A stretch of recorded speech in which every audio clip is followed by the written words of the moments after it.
Which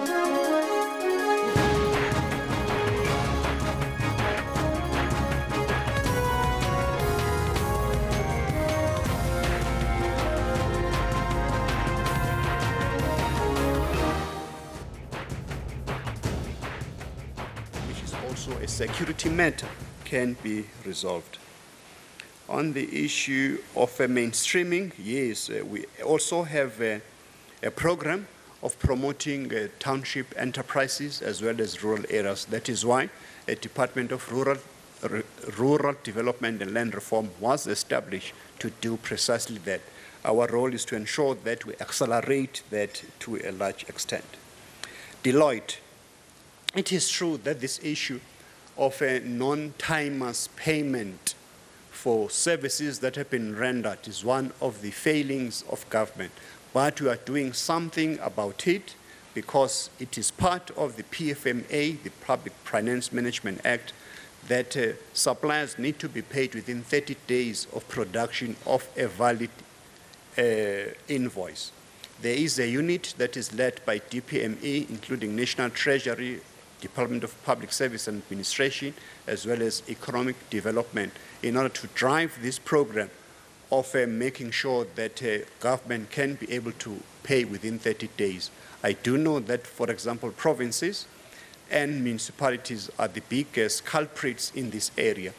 The President convened the Intergovernmental Forum about a month or so ago, where all the premiers were present, including SALCA.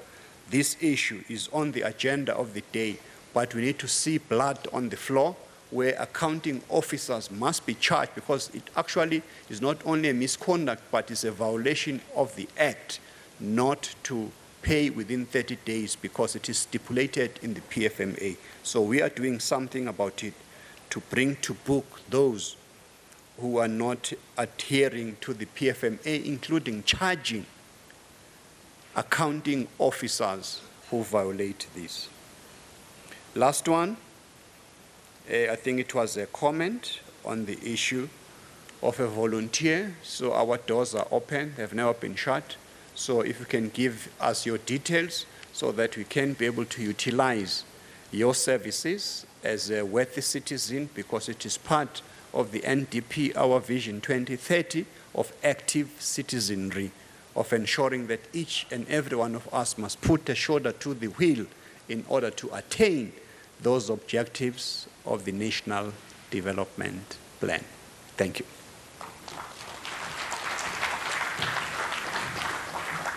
Thank you. I did see you, but we're going to give you a skip because your company's already had the opportunity and we need to wrap up the morning. But I must also just say that we got through a lot of questions this morning because we were productive in short to-the-point questions. So we've proved to the people how it should be done. So thank you very much for that. I'm going to ask Yagan to come and wrap up the morning for us and do the vote of thanks. Over to you.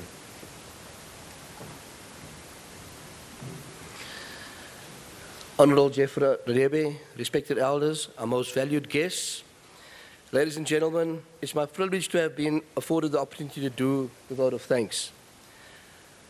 I, and on behalf of our key shareholders, Kilimanjaro Capital, my executive team from National Security and Fire, and the ANC Business Forum, together and on my own, extend a very hearty vote of thanks to our keynote speaker for sharing his views, insight, vision, and opinions today. We're all inspired by your words, Honourable Jeffrey Radebe. To the organizers and the ANC, thank you for the opportunity of being part of a great conference. We thank all of you, our comrades, colleagues, for supporting the Business Forum and breakfast. I hope you'll take the time to support each other. Join National Security and Fire. Today, CHOP Security announces to all its 100,000 clients that we're now going to become National Security and Fire. And we invite all of you to join us in making the economy of South Africa better, supporting local jobs, creating work, creating jobs.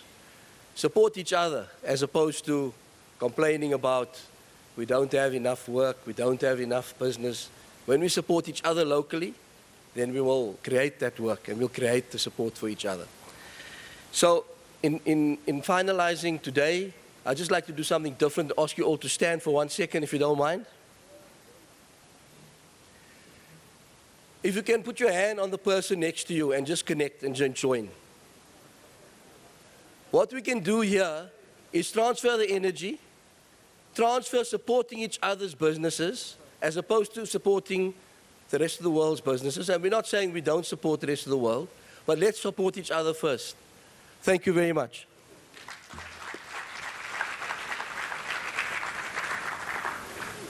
Thank you very much. Then all that remains is for me to thank National Security and Fire once again for making this morning possible. And I would also like to acknowledge the role of Kilimanjaro. Thank you very much for connecting us and making this possible. Enjoy the rest of your day.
Well, indeed, it's Wednesday and a very good morning to you. Welcome to Newsroom, just coming out live from that Progressive Business Forum. Well, we're coming to you live now from our Auckland Park studios in Johannesburg. I'm Shante Yankee. Standing by with your sports is Kendall Makamate. Very good morning to you, Kendall. You good? Very good. It's good to have you back. Looking forward to a cracking show. We've got lots to cover in terms of all the reactions that have been happening around the ANC elective conference, isn't it? Definitely. Let's have a look at the voting disputes, which actually leads us into our question of the day.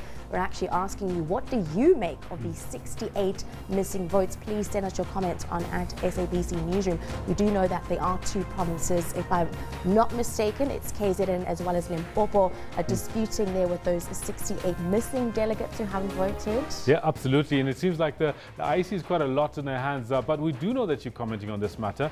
Let's see what you're saying already to us this morning on what happened to those 68 votes captured by WMC. Comes in with, it's a sign that we should go digital for every political vote in the country. The issue of tracking back voters is very simple, as unique codes can be created for each individual. There's Ask for Info giving us a solution that's actually practical. And we do know that specifically for Secretary General, it could possibly sway the votes as to who actually takes that position. The one coming in here from the real Asandile Kubisa. What's more important is that everyone must be satisfied with the outcomes so that legitimacy and credibility of the election process isn't questioned.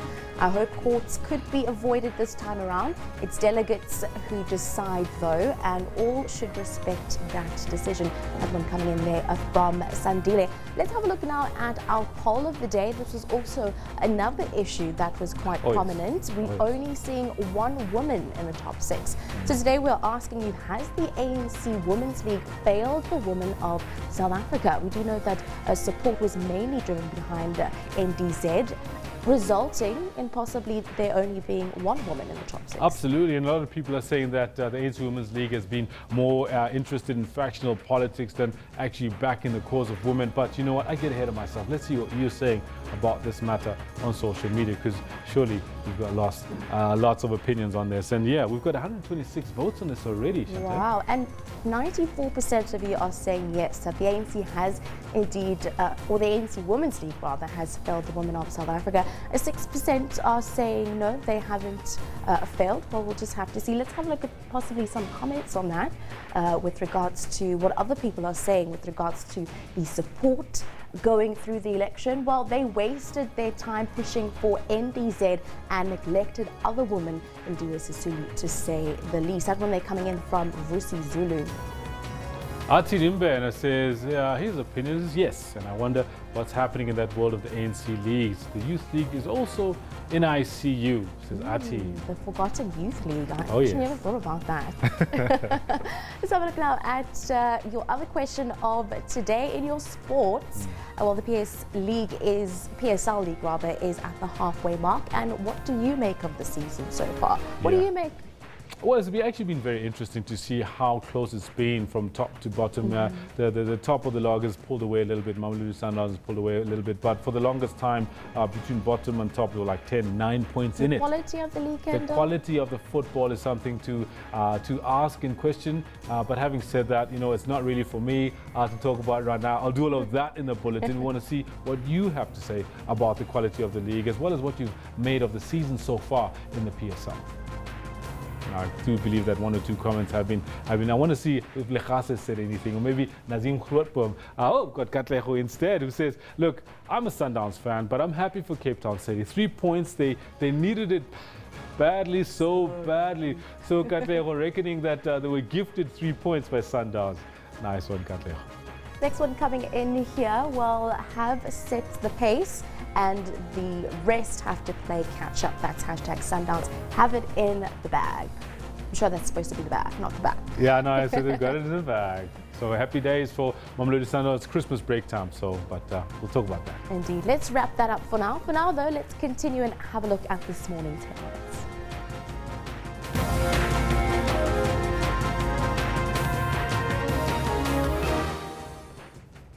A vote counting for the election of the members of the ANC National Executive Committee has been completed. The ANC expresses confidence that the conference will conclude today, despite KZN and Limpopo delegates confirming that the prep papers following the issue of more than 60 uncounted votes. The NPA says it's confident that Oscar Pistorius' constitutional court bid to overturn his 13-year murder sentence will be dismissed. Of course, Kendall takes you through all your sporting highlights this morning. Thank you very much, Shante. Really good to have you back. Also really good to be talking about what's happening in the world of sports. We've got a very few days to go before we break PSL. But you know what? Let's also bring you in at home as well. Good morning to you. This is what we have for you in the sports today. I have to commend the Sundowns fans for what I'm seeing here. Like, what a spectacle of South African football. Good game of football, but the atmosphere. Now I can happily say a happy Merry Christmas to what we're seeing here today and to all the South African fans. And Mamelodi Sundowns' 4-match unbeaten streak came to a crashing halt last night as Cape Town City stole a win in the capital and climbed up to second on the log. We're playing a well-rested team. We're fresher, quicker, faster than us. Yeah, we're not making excuses, but we play 5 games in 13 days. There it goes! AB de Villiers gets withdrawn with injury from the SA Invitational 11 to play Zimbabwe as fellow legend Dale Steyn finally makes his comeback to a Proteas starting 11. All this as Justin Gatlin fires Dennis Mitchell, his coach, and claims to be shocked that Mitchell, who like him is a former drugs cheat, has been caught in a doping sting operation. I'm checking to see will it be less. Hey, but I will bring you this in more detail later on. Do stay with Shante as she's got the news. Thank you very much, Kendall. Well, we'll start with breaking news just coming in. Vote counting for the election of the members of the ANC National Executive Committee have been completed. The results are expected to be announced today on the last day of the 54th ANC National Elective Conference at Nasrec in Johannesburg. Meanwhile, ANC delegates from KZN and Limpopo have confirmed that they have instructed their lawyers to prepare court papers following the issue of more than 60 uncounted votes. There's growing dissatisfaction among some ANC members after reports of the uncounted votes. Well, some believe that a recount would affect the outcome of the election for the post of Secretary General.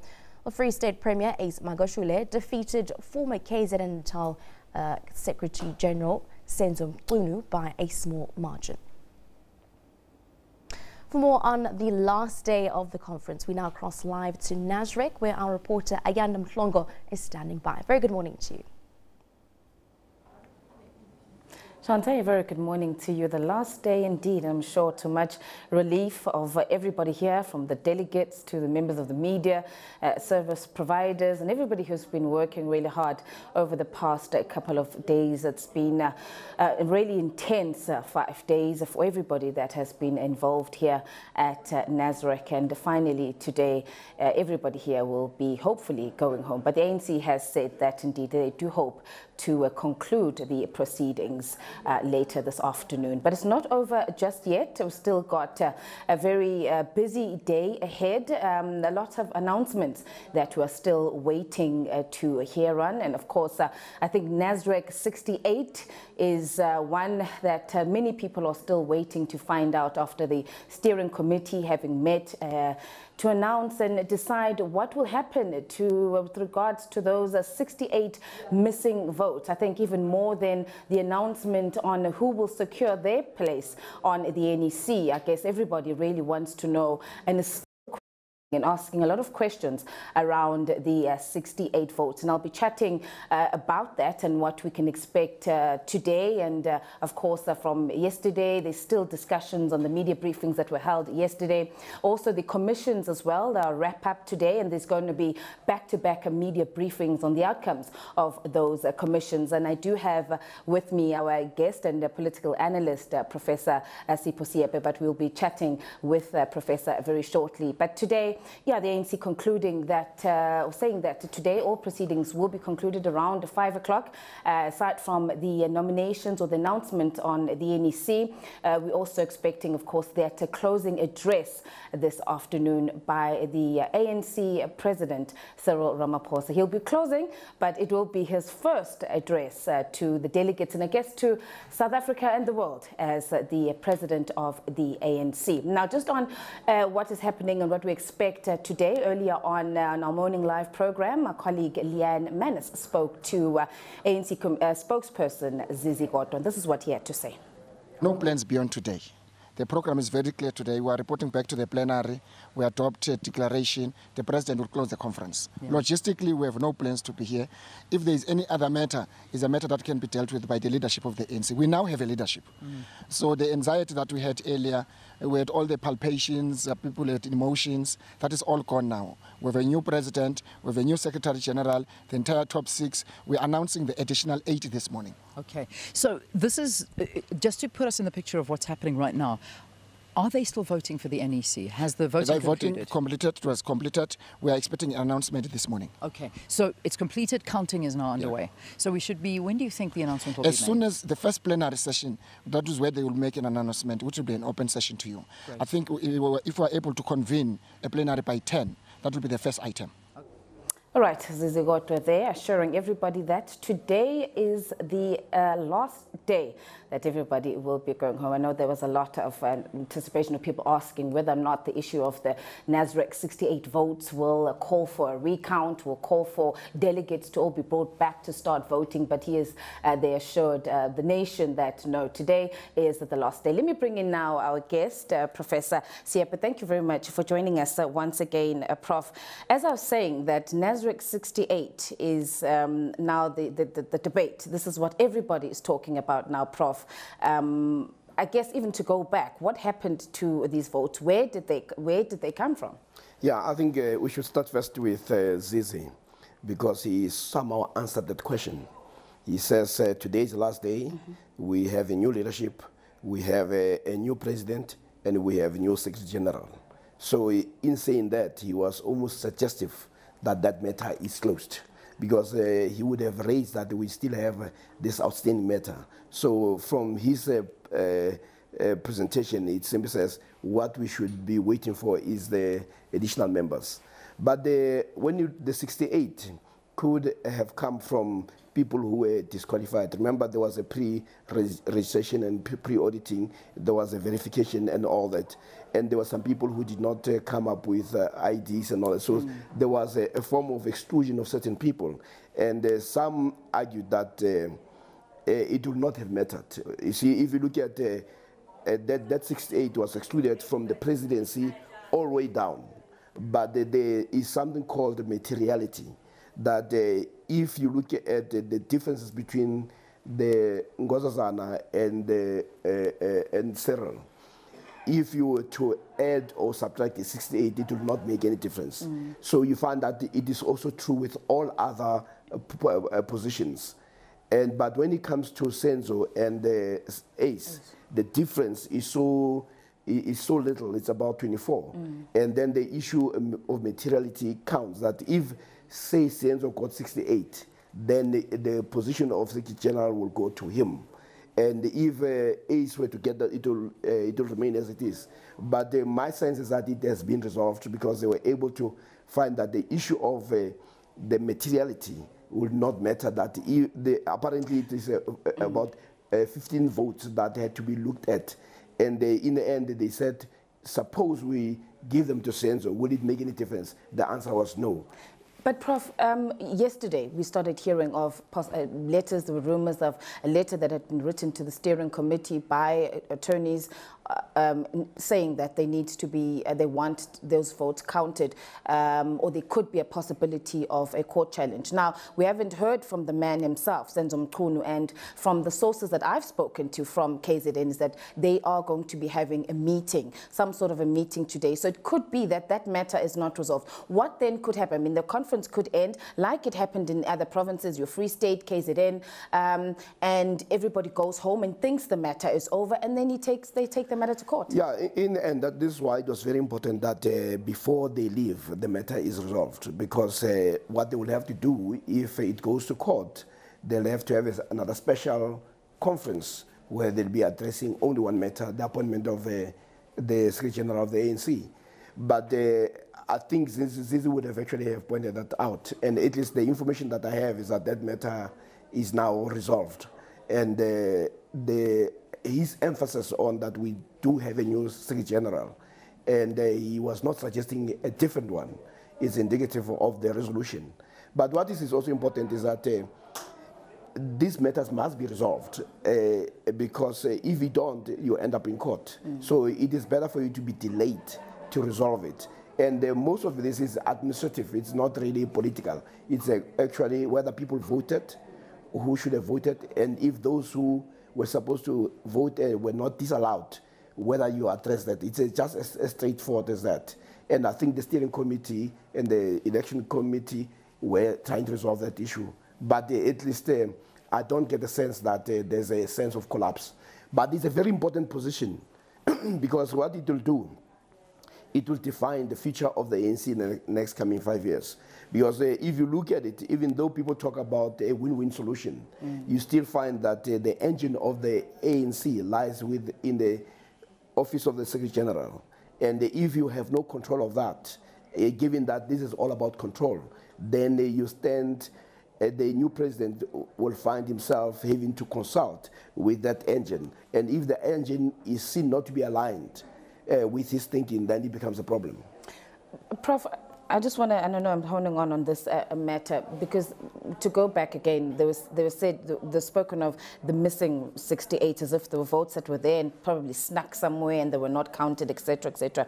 And then it goes on, and people now questioning the credibility of the electoral process as well as the elections agency who were overseeing this election process. No, if you look at the numbers, you find that the 68 is not only missing for the Secretary General. It's a consistent thing. It's almost like you're saying, people come and you say, you 68, you do not qualify. And then there could be a debate around that. And the 68 may have agreed that we don't qualify.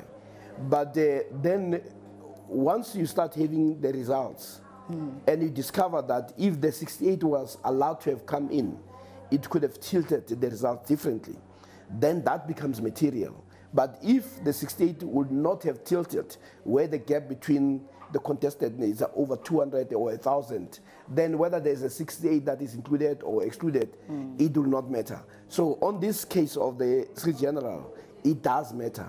But what it needed to go back to the real ballots, and as somebody indicated, that people should have been allowed to vote, and then you put it aside, and then they'll look at it later in terms of issues of materiality. But I do think that the challenge that they were facing is whether, because the others were saying, we agreed that we will exclude our members who were affected by court decisions, even though those court decisions are still appealable and it has not been concluded. But for the sake of the ANC and the integrity and the unity of the organization, we decided to park that aside to say we'll deal with that later. So this side was saying, you guys, you must actually show the same sense of generosity. So that was a political discussion that we're having. But ultimately, it is very important that you don't only solve it politically, you also solve it administratively, because if things can be counted, count them. Otherwise, it will always be a lingering thing. But my sense is that that matter has been handled. And I guess, Prof, obviously you have the whole issue around the credentials. So to avoid matters like this, because when they went through the announcement just before they'd adopted the credentials, was to say that, all right, the PECs from the provinces that had court challenges, they will now be part of this conference, but as non-voting delegates, which sort of solved to say, all right, these groups then are out, participate, but when it comes to voting, you will not. And maybe do you then understand people's thinking and questioning whether or not something wrong has happened here, because they believe that the matter of credentials were adopted, and thus from there, everybody who then went on to vote were people that should have voted. Yeah, no, I think that is where those who agreed with the court decision to say, let's not even belabor this. Actually, what they were saying is they were so confident of the numbers that they were willing to exclude whether there are 200 or 300 people, because the numbers are on our side. The integrity, instead of making this a stumbling block and pursuing it, let the conference take place and let's see. And then even the numbers that were put, I think there's a mischief. It's only when people realize that, damn, we could have gotten it, that some people start saying, but should we have agreed? And hence they create this mischief around the 68 votes. But as I say, it will be resolved, and I don't think the conference will go, Senzo will be going to court. But he was correct to say, let's flag this, and let there be a discussion. And I must say, the excitement has been more in the media. If you look at the delegates themselves, they have not started throwing chairs. Instead, they went to the commissions and they were listening. But it became our own obsession, because what we want to do is that we want to see a win and lose. So if it remains as it is, it's created a sense of discomfort, because it doesn't give us a clear sense of where the ANC will be going. But what the delegates have said in terms of their voting is that we would like to see unity, and they acted in a manner, whether it's manipulated, but they are saying that we will give you the candidates from both sides who we think should lead the ANC. Prof, let's just go back a little bit, because the other debate, and that's still continuing. Yesterday, I know you followed obviously the results, and that press briefing by the Women's League, rather upset about the outcomes, that they worked so hard to push for women, particularly because they were 100% behind Dr. Dlamini Zuma, and only one woman making it to the top 6. We're now moving on to the NEC, and as far as I know, that there is a 50% rule that comprising of that NEC, of the 8 NEC, 40 of them would have to be women. Yeah, well, I mean, the Women's League correctly had to comment on the makeup of the top 6, because when you look at where we are now, it appears like a regression. And it's also very true that they focus more on the presidency.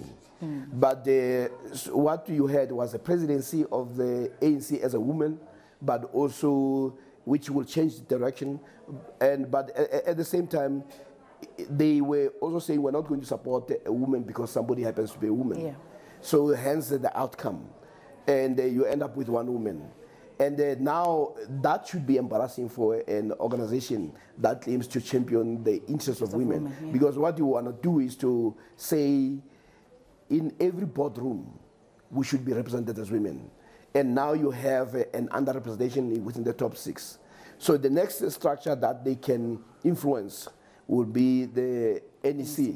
Whether the ANC is going to force that through a mechanism, more of a, not so much people choosing, but to say, let us say if there's a woman, there's no woman here, we put a woman and we move a blank man out. So that would be more of a manipulation rather than the expression of the will of the delegates. But the ANC has already adopted the position of 50-50. So it will be interesting how the NEC is going to come out looking. Do you think they could, according to the Constitution, Prof, and you would know better, could they push it maybe to say 60 to compensate to the fact we've lost out now in the top 6? Can we at least push for 60% women representation in the NEC? No, I don't think they will do that. At the moment, the position is 50-50, and they are not going to manipulate it that way. They will try to keep to what has been a resolution. And they will also want to say, let the people speak. And our society is patriarchal. And you see it in the manner in which women get sidelined, even by women themselves. And I think the ANC Women's League must also take a blame on this, because they should have made sure that the top 6 is made of more women. Then the possibility of more women being there would have been greater. But if you fill a small number, you are likely to have even a smaller number as an outcome. Because one of the questions that was asked to them was whether or not they did enough. It seemed that they were so much behind Dr. Dlamini Zuma, and there were other women also that were contesting positions as well, and it didn't seem that for Deputy President Lindy Wezulu and Sisulu, and so it did not seem as though that they were 100% behind her. It seems as though just that their campaign of was pushing for that top position. Well, we must put it in blame on both sides, because the other side had Cyril and a woman. Yeah. This side they had Nkosazana and a man. So in the nature of a battle, it's only the battlefield that things get resolved. There was an attempt by both sides to say we'll have a gender balance. But the importance of unity undermined both the intergenerational mix as well as the gender balance. Because when you also look at the top 6, you don't get the sense that the youthfulness of a country was taken into consideration. Unity of the ANC was more predominant. So it's not only women who have lost, it's also the young people who will feel like their voices is not carried out. But in a sense, the voters themselves are also young people. So if they don't make a case for themselves, nobody should be blamed. Just speaking of the youth, I guess now we'll also be looking at the makeup of the NEC to see whether or not the young leaders have also made it. The youth have also called for 40% representation of young people. So I guess we just have to see now, Prof, whether or not they've been able to achieve that. Yeah, I think one thing that is positive that has been done at the government level is that President Zuma has made sure that his cabinet is reflective of women, is reflective of young people. And when one read and heard the names read that would be open for consideration in the NEC, you had quite a large number of young people being led by people like Fikile Mbalula, Malusi Gegaba, and all that. There was at least a list of young people's names coming. So the real test is whether the conference itself, the delegates, will also act accordingly, but those are the names that they've actually put. So I do think that in the NEC, there will be a reflection of a sense of women representation and a sense of young people being included.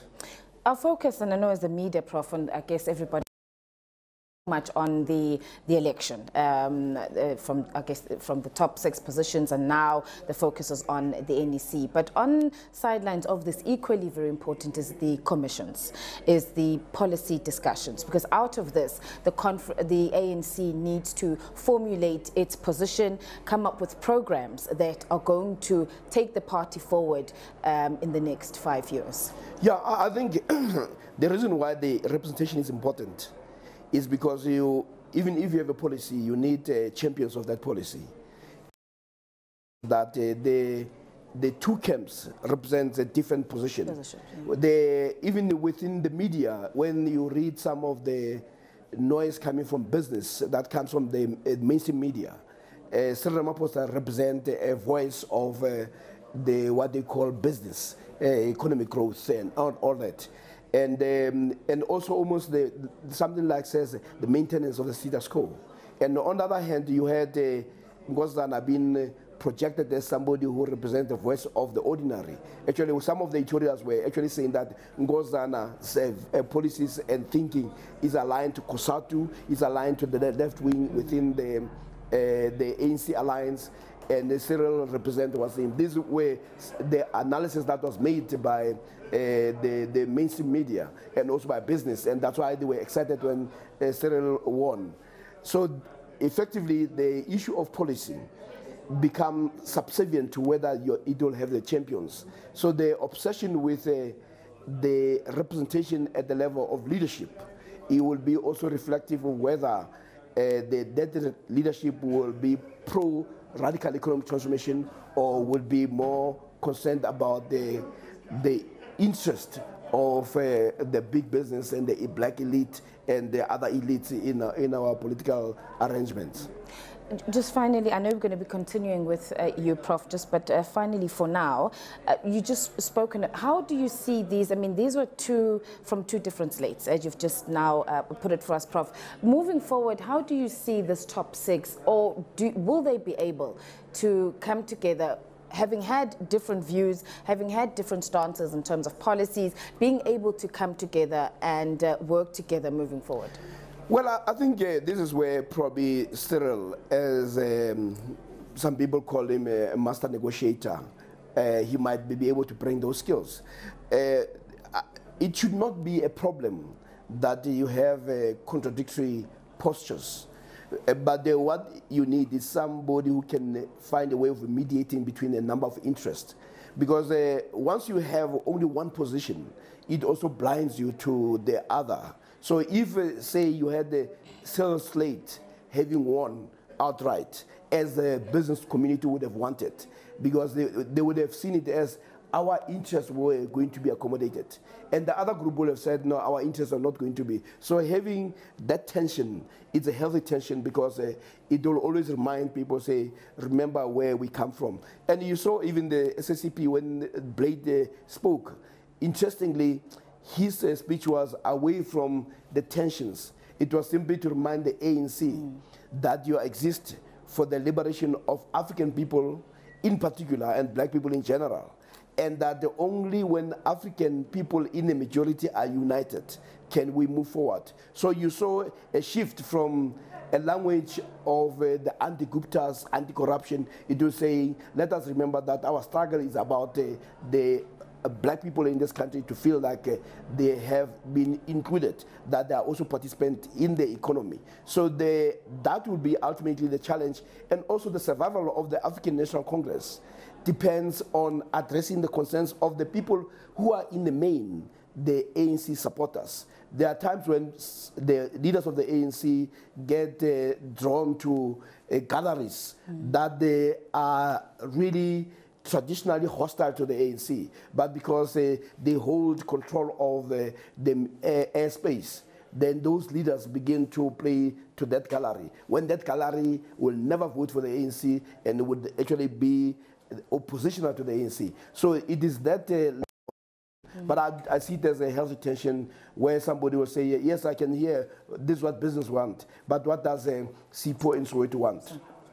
Prof, thank you so much for now. I know we're going to continue our discussion with you, but thank you so much for your views and analysis on developments so far here at this conference. Now, let me tell you, if there's one person who the media has hounded, has doorstepped, I think his phone probably has run off the hook, and that has been the ANC spokesperson, Zizi Kodwa. He's the man who has become the face of the ANC. Just seeing him walking around, there was never at one point where he was walking alone with not somebody wanting to connect with him, whether radio, television, you name it. And I guess everybody is really interested to find out whether or not Zizi Kodwa himself and his personal plans, and whether or not he plans to continue as the ANC spokesperson. And early on in the interview that he had with Leanne Menace, this is what he had to say.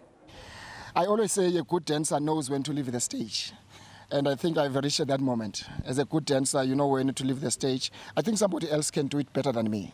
I've made my contribution, I've done my part, and I think somebody else. Of course, the new National Executive Committee, when it meets in January, it will decide on the new spokesperson of the ANC sometime in January.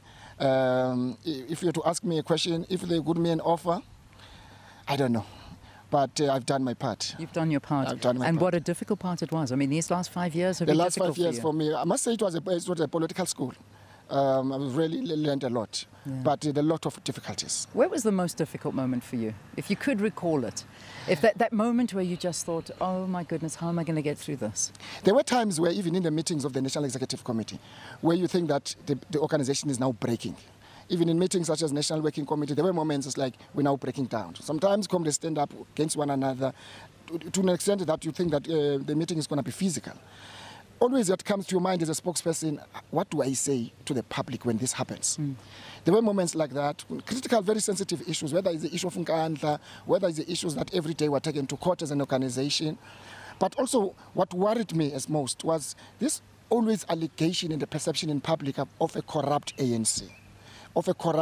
So you have a public almost perception which you are swimming against the tide in terms of that perception, because it weighs against you. Although you know that the organization, it is incorruptible, the ANC is incorruptible. But if there are these individuals who do things in the name of the organization, brand African National Congress, we have to stand, speak on behalf of these individuals. You can see sometimes they are reckless, they don't care. You must take responsibility on their behalf. That is the most emotional side of it. I want to talk to you about your time with the media, because it wasn't nice listening to President Jacob Zuma almost criticizing the media for being too hard. And yet you've dealt with the media every day. That's your job. You deal with the media and the communication side of things. You've been dealing with us. There was a lovely press conference that was held with you and Gwede Mantashe as a final press conference with the SG, or the outgoing SG. I mean, would you share the sentiments of the president when he was harsh on the media, which upset the media? I think what members of the ANC and leaders of the ANC must not do, when, for example, we don't do things in terms of the constitution, and then people go to court, and court direct us to do things that we're supposed to do, like executive function, whether we're a public official or public representatives, we must not blame judges for that. Because they are the guardians of the Constitution. They are helping us to do things that we are unable to do as directed by our own Constitution. For example, if we don't do things in terms of the ANC Constitution, others decide to go to court, and courts direct us as the ANC. We can't blame the courts. Equally, the media must not be the mouthpiece of the ANC. We can't expect, in fact, we learned from the media. Media has helped the ANC. Some of the exposés that we would not have known as the African National Congress came from the media. Our relationship is contradictory and complementary, but that media relations between the ANC, particularly the leadership and the media, is very important. And I think we shouldn't, at the instant of disagreement, of bad reporting, or brush the media with the same brush and expect that the media will be all the love and darlings of the ANC. We must engage the media. Where we disagree, let's raise it, because I don't think we expect the media, like piece of the ANC, to say all the sweet news about the ANC. There are moments where they must be rough, yes, because they expect better from the ANC. When they criticize us, we can't say, why you're not criticizing others? They expect high moral values in the African National Congress. What about the judiciary? If we talk about the judiciary, I mean, you mentioned the judiciary now. Do you believe, as was said again by the president, that there's a judicial overreach? There were instances, I think those instances during our time under Secretary General Gwede Mantashe, there were instances where we think that a certain judgment, I think, is now encroaching in the other levels in terms of the three arms of state. But necessarily, not every judgment suggests that the entire arm of state is judiciary. Others call it, they call it counter-revolutionary and so on. We don't believe in that. Judges are judges. they are guardians of our constitution. They must interpret law in favor in terms of the constitution, because themselves, they're not above the constitution. And if they do make errors, that's why our jurisprudence, there's what is called a recourse. If you're not happy about a lower court, an upper court may arrive at a different decision, but it's wrong to criticize judges because of one judgment, in your view, you think is right, and politicize it. Yeah. Minister of Communications, would you take the position up? Don't pray for rain, because you will complain of mud very soon. Listen, it's been such a pleasure having you and working with you. I will enjoy. I'll miss you a lot. We're really going to miss you, but I've got a feeling there's bigger and better things in store for you. Thank you very much. Zizi Kodwa, the outgoing... You've been a prophet. Thank you so much. Outgoing spokesperson for the ANC, and as of January, that position, of course, is going to be filled. And if they make an offer, he can't refuse. You never know, he might be back. But I don't know. Again, one of those speculative conversations that only the man himself will know the answer to. All right, there's Zizi Kodwa speaking earlier on with Leanne Menace, and she said we are going to miss him. What a character. He's absolutely been wonderful throughout this conference, assisting members of the media, and we'll wait to see where he goes and what his direction will be, but we certainly wish him well. All right, we're going to take a short break. Our coverage continues, so do stay with us.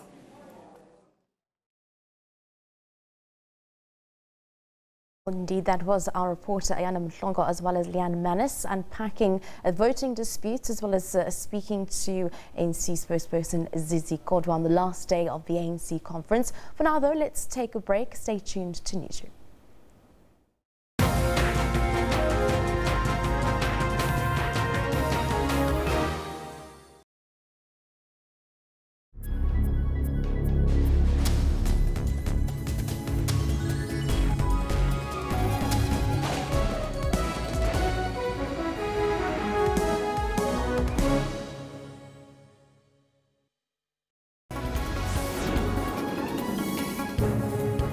This is your midday report. Good afternoon.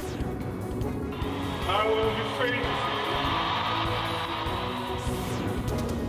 I assume as President of the Republic of Kenya. Let's take a look at how African markets and currencies are performing now. The central bankers say the success of Bitcoin and other cryptocurrencies is just a bubble. Breaking stories, detailed economy and sport. Tune into Midday Report every Monday to Friday from 12 p.m.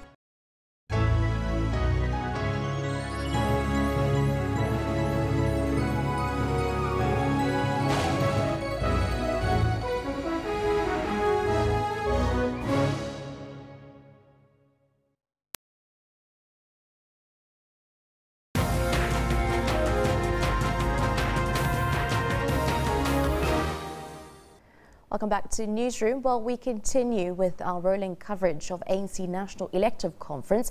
There have been varying views, expectations and opinions preceding the ANC's 54th National Elective Conference.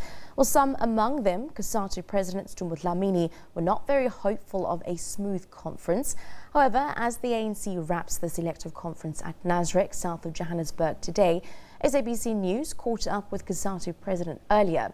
He said that they are satisfied that the ANC has indeed run a very successful conference. There's been quite a lot of doom-saying about this successful conference of the African National Congress.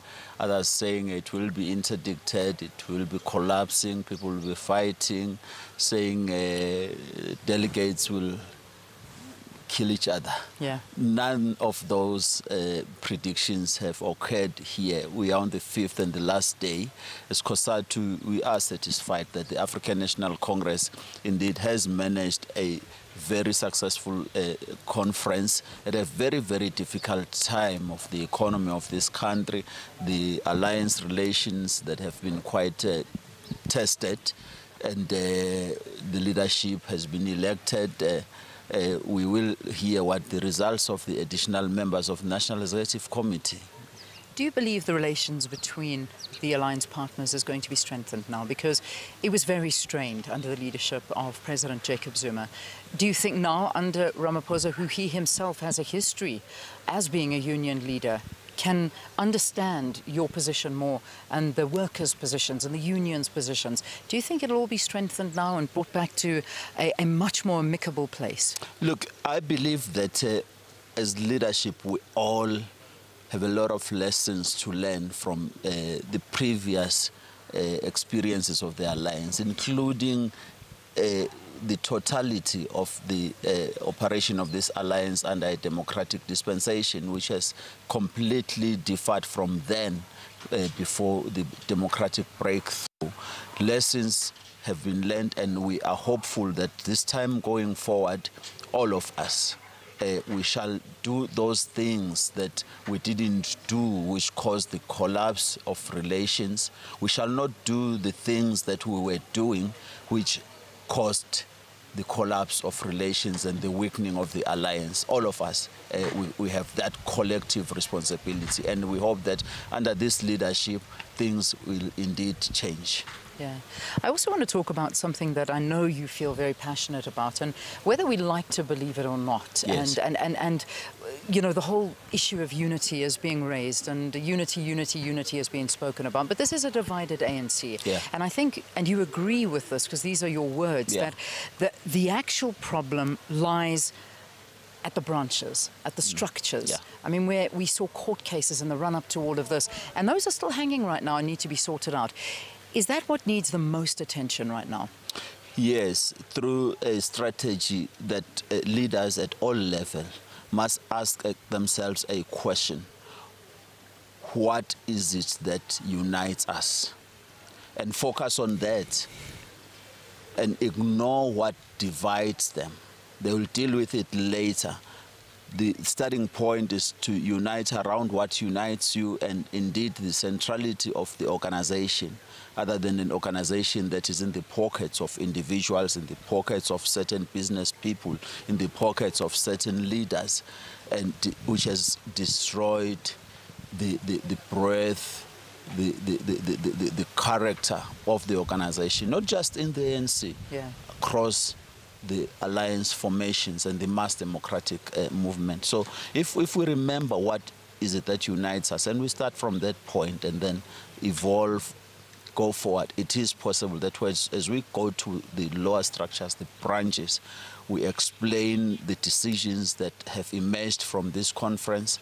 We go to the alliance structures, we explain those, we engage it up, because each decision has an impact on the other organization. We should be able then to move forward, understanding what it is all about. Yeah. Do you believe that this is the last chance for the ANC? Because we've seen a limping organization, and I mean, it has been. It's been a struggle, it's been very difficult, and it's been very divided. This so-called unity that we're at now, this crossroads that we're at, is this the last opportunity for the ANC to come together as one party and regain its popularity? It's an opportunity not to be missed by the ANC. It's an opportunity to be seized by the ANC, because if you miss it, in 2016, we said we were having a final warning with the results that we all have spoken about. So it means that this time we cannot miss it. There is no time for manga. There is no time for lingering around issues. Let's confront issues, cut deep and solve them, and ensure that we bring back the confidence of society to the African National Congress if we have to win the 2019 elections. Yeah. We still, however, I mean, there's still a lot of resolutions to come through, but one of the big hanging points, and I know that the steering committee is dealing with this, but in terms of the Secretary General position, we are seeing the dispute of votes that haven't been counted that could have swayed this vote very differently in favor of Senzo Mkhunu as opposed to Ace Magashule. What are your views on this? Look, I've been taking an attitude that as I speak to you as the leader of COSATU, this is a critical matter that the African National Congress has to resolve. It has to be resolved amicably. And I was there when delegates were receiving the election results. I saw them all uniting around that, what I would call a 50-50 balanced kind of an outcome. Yeah. All happy, all but disappointed on another half. I felt that that there was an intervention that will indeed unite them, and that's what I've been saying. But look, the steering committee is dealing with the matter. I trust that they will resolve this matter amicably. It cannot be a matter where Congress can collapse. Yeah. If President Jacob Zuma is still the president of the country come the 2019 elections, do you still think that the ANC can win back the favor of voters? Look, my view is that this current leadership has a full responsibility in their hands to ensure that they check all the gaps, close everything, including how they deal with that situation in a manner that will give prudence and dignity to society. What I've always stood against as a human being is that when we are a collective leadership and we mess up, of course there will be those who will mess things even worse than the others. Of course there will be those that would have done better. When you sort and correct those things, all of us, including President Zuma, must be able to deliver an outcome that will leave all of us satisfied that we are going to win the elections in 2019. What we do in the context of that, we have given as an Alliance Political Council a responsibility to a smaller team that has been tasked to sift through those issues that have been causing problems so that we work around that and come up with a clear product that takes us forward. How we're conducting ourselves as leaders is going to be key. This thing of negativity around everything has not helped us. Optimistic views on the ANC's 54th National Elective Conference. That was COSATU President Dumbu Dlamini talking to SABC News earlier. For now, though, let's wrap it up, and we will be giving you your headlines coming up at 10. Stay tuned.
Why is there a dispute over who is the rightful heir to the throne?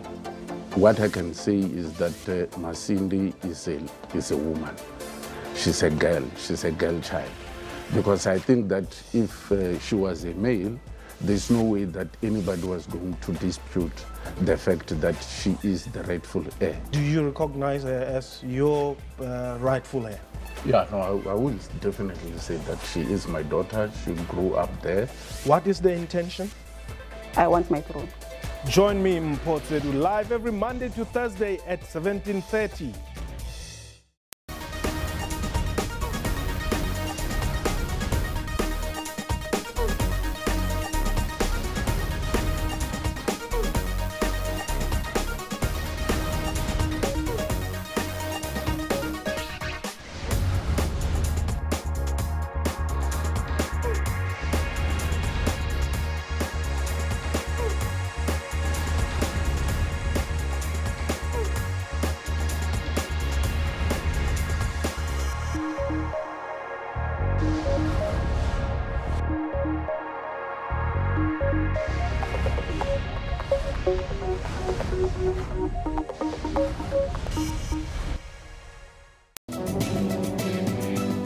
Welcome to Media Monitor, the show that analyzes the big news stories that made headlines. We bring you robust discussions on stories that made headlines in the week, where we interact with media analysts to unpack these top stories. Join me every Sunday morning from 9 to 10 Central African Time as I bring you riveting news and analysis. Stay tuned to Media Monitored every Sunday from 9 a.m.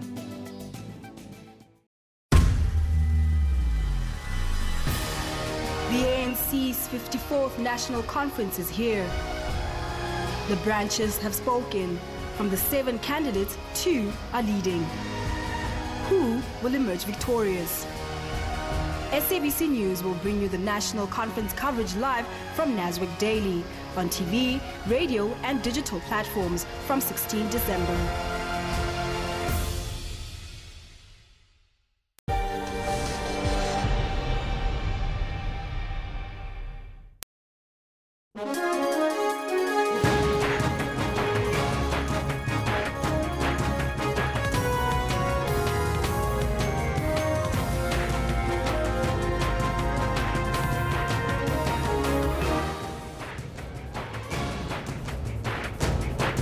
It's a Wednesday and a very good morning to you. Welcome to Newsroom. We're coming to you live from our Auckland Park studios in Johannesburg. I'm Shante Yankees. Standing by with your sports is Kendo Makamata. A very good morning to you, Kendo. Very good morning. Very interesting wrap-ups we've been getting out of Naswick this morning, isn't it? Definitely. Yeah. And speaking of Naswick, we're actually asking you the question of the day. What do you make of the 68 missing votes? Of course, it has been a point of contention with regards to the delegates there, possibly taking things to the courts. Please send us your comments on @SABC Newsroom. Let's have a look at what Twitter is saying with regards to our question of the day and their views here. We've got Ntelele Collins who says, Senzo must challenge this daylight robbery at court. Nobody wants Ace as the SG of the ANC, otherwise we'll see corruption escalating to an incorrigible stage. Big words used there by Ntelele Collins, hashtagging SABC Newsroom Nasric and the missing 68 votes. Well, he definitely seems to be on Team Senzo. Let's have a look at this one here. Unfortunately, their desperation to be ahead has led them into cheating. Preventing 68 delegates is denying the will of the people and hundreds or thousands of members who made a nomination. Well, this will also taint the credibility of the entire election process. That when they're coming in from the corner, I don't know, hey? It's been a couple of views coming in from either way, and it possibly that those 68 votes could have actually swayed it. Yeah, but I tell you what, it actually has tainted the legitimacy of the election, and also the taste in the mouth, like, you know, there might be some cheating, might not be, but it has tainted it in some way. I suppose not. Yeah. We'll see. Let's have a look at our poll of the day. Today we're also asking you, has the ANC Women's League failed the women of South Africa? Of course, that coming on the backdrop of only having one female representative in the top 6. And 92% are saying yes, Kendall. Interesting. Only 160 votes in so far, but 8% say no. And that, I think, is a telling figure that 92% believe that the ANC Women's League has failed women of South Africa all along. But I'm sure people are backing up this vote with comments. Christine Ngumalo says the ANC Women's League failed horribly. When asked about support of women assaulted by Mdu Manana, they couldn't respond, and now is nominated to the ANC NEC. Well, that definitely relates to that 92%. One coming in here from Katlego says, big time, anything Batabile touches collapses. How was she even elected? She's disappointed Dlamini Zuma and lost, and now she's lashing at everything and everyone. Let's have a look at some of our sporting highlights. So, Kendall, what can we expect? What is the question of the day? Well, it's really about football. It's been a big night of football. In fact, the season is coming to a halfway close, and a lot of people are trying to figure out what has been happening with the season, with the PSL this season, because it's been a bit on the weak side for some people, and we're asking you exactly that. What do you make of the PSL season so far? What was all the scores, points and goals not scored, maybe? Because Nazim Khutbum, he's got a comment on that. He reckons, yeah, he's not too happy with our league because of the scarcity of goals, says Nazim. And the one coming in here from Grub, lack of goals and lack of consistency. And this is what you were saying this morning, yes. Endo. Yes. Quality of the PSL league. Yes, and it's got nothing to do with our defenders, mind you. It's got nothing to do how good our goalkeepers are. And really, it's a lack of goal-scoring opportunities taken by our strikers and midfielders. That's where I think the problem is. And that's, I think, where we'll leave it, at least for now. Let's have a look at your headlines this morning.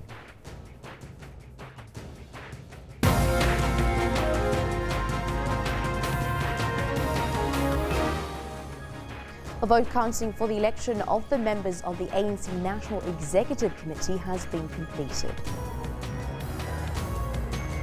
ANC expresses confidence that the conference will conclude today, despite KZN and Limpopo delegates confirming that preparing court papers following the issue of more than 60 uncounted votes. The NPA says it is confident that Oscar Pistorius' constitutional court bid to overturn his 13-year murder sentence will be dismissed. More on the last day of the conference. We now cross back live to Nasrec, where our reporter Ayanda Mhlongo is standing with our acting political editor Sophie Mokoena. Over to you. All right, Shante, thank you very much, and warm welcome to our viewers once again. We're still continuing with our coverage here at Nasrec. It is the last day, and I'm sure to the relief of many people who are here, it has indeed been a rather long and intense week. But today, amongst the things that we are to happen today, as you said, there is the announcement of the NEC members, as well as I think everybody else will be highly anticipating that closing address that we expect later on when they close the conference, and that will be his first address as the ANC president by their president Cyril Ramaphosa. And as you said, now joining me is our SABC acting political editor, Sophie Mokoena. Thanks very much for joining us. Last day today, it certainly has been quite a busy week for everybody involved. And today there's a lot, although it is the final day, but still a lot that we're expecting to take place, that's expected to happen today. Take us through the 68 votes as well, whether or not that matter has been concluded and what we can expect from that. We expect most of the delegates to arrive very soon, and they will converge in the plenary. In the plenary, this matter will finally be put to rest. We'll know exactly what is the decision and the announcement of the additional members of the executive committee of the ANC, and thereafter the briefings. They will be back to back in terms of the discussion documents, strategy and tactic, organizational report, the policy around international relations, economic policy, social transformation, and media will then have a sense of the policies that the ANC has adopted that will be implemented by the governing party going forward, and thereafter the closing address by the new president, Cyril Ramaphosa. The closing address, everybody will be waiting to hear what he has to say. I guess it's going to be one of the most important speeches that he is going to deliver. What can we expect from it? Well, I think his speech will center around the unity in the ANC, but not only in the ANC, around the country. We are aware that the country is bruised based on lots of incidents that happened in the country, where South African public currently is a bit disgruntled and there's despondency.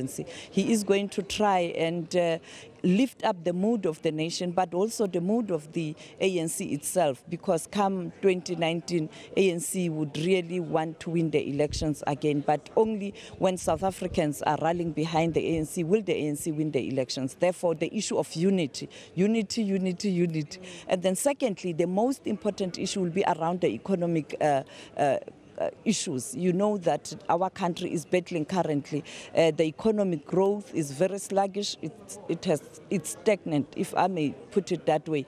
And as a person who is experienced in terms of business, but also leading the issues around the SOEs in government, he is going to ensure that he gives an indication what the ANC is going to do to turn the corner, but also that will then translate to the Lekgotla, the ANC Lekgotla next year. From ANC Lekgotla, it will go to government Lekgotla, where President Zuma, as the president of the republic, will incorporate the ANC aspirations in terms of rebuilding of the economy. The other issue is likely to touch on its corruption. You know that ANC finds itself in this situation because of all the allegations around corruption, particularly leveled against senior ANC leaders, and also including the head of state or the leader of the party.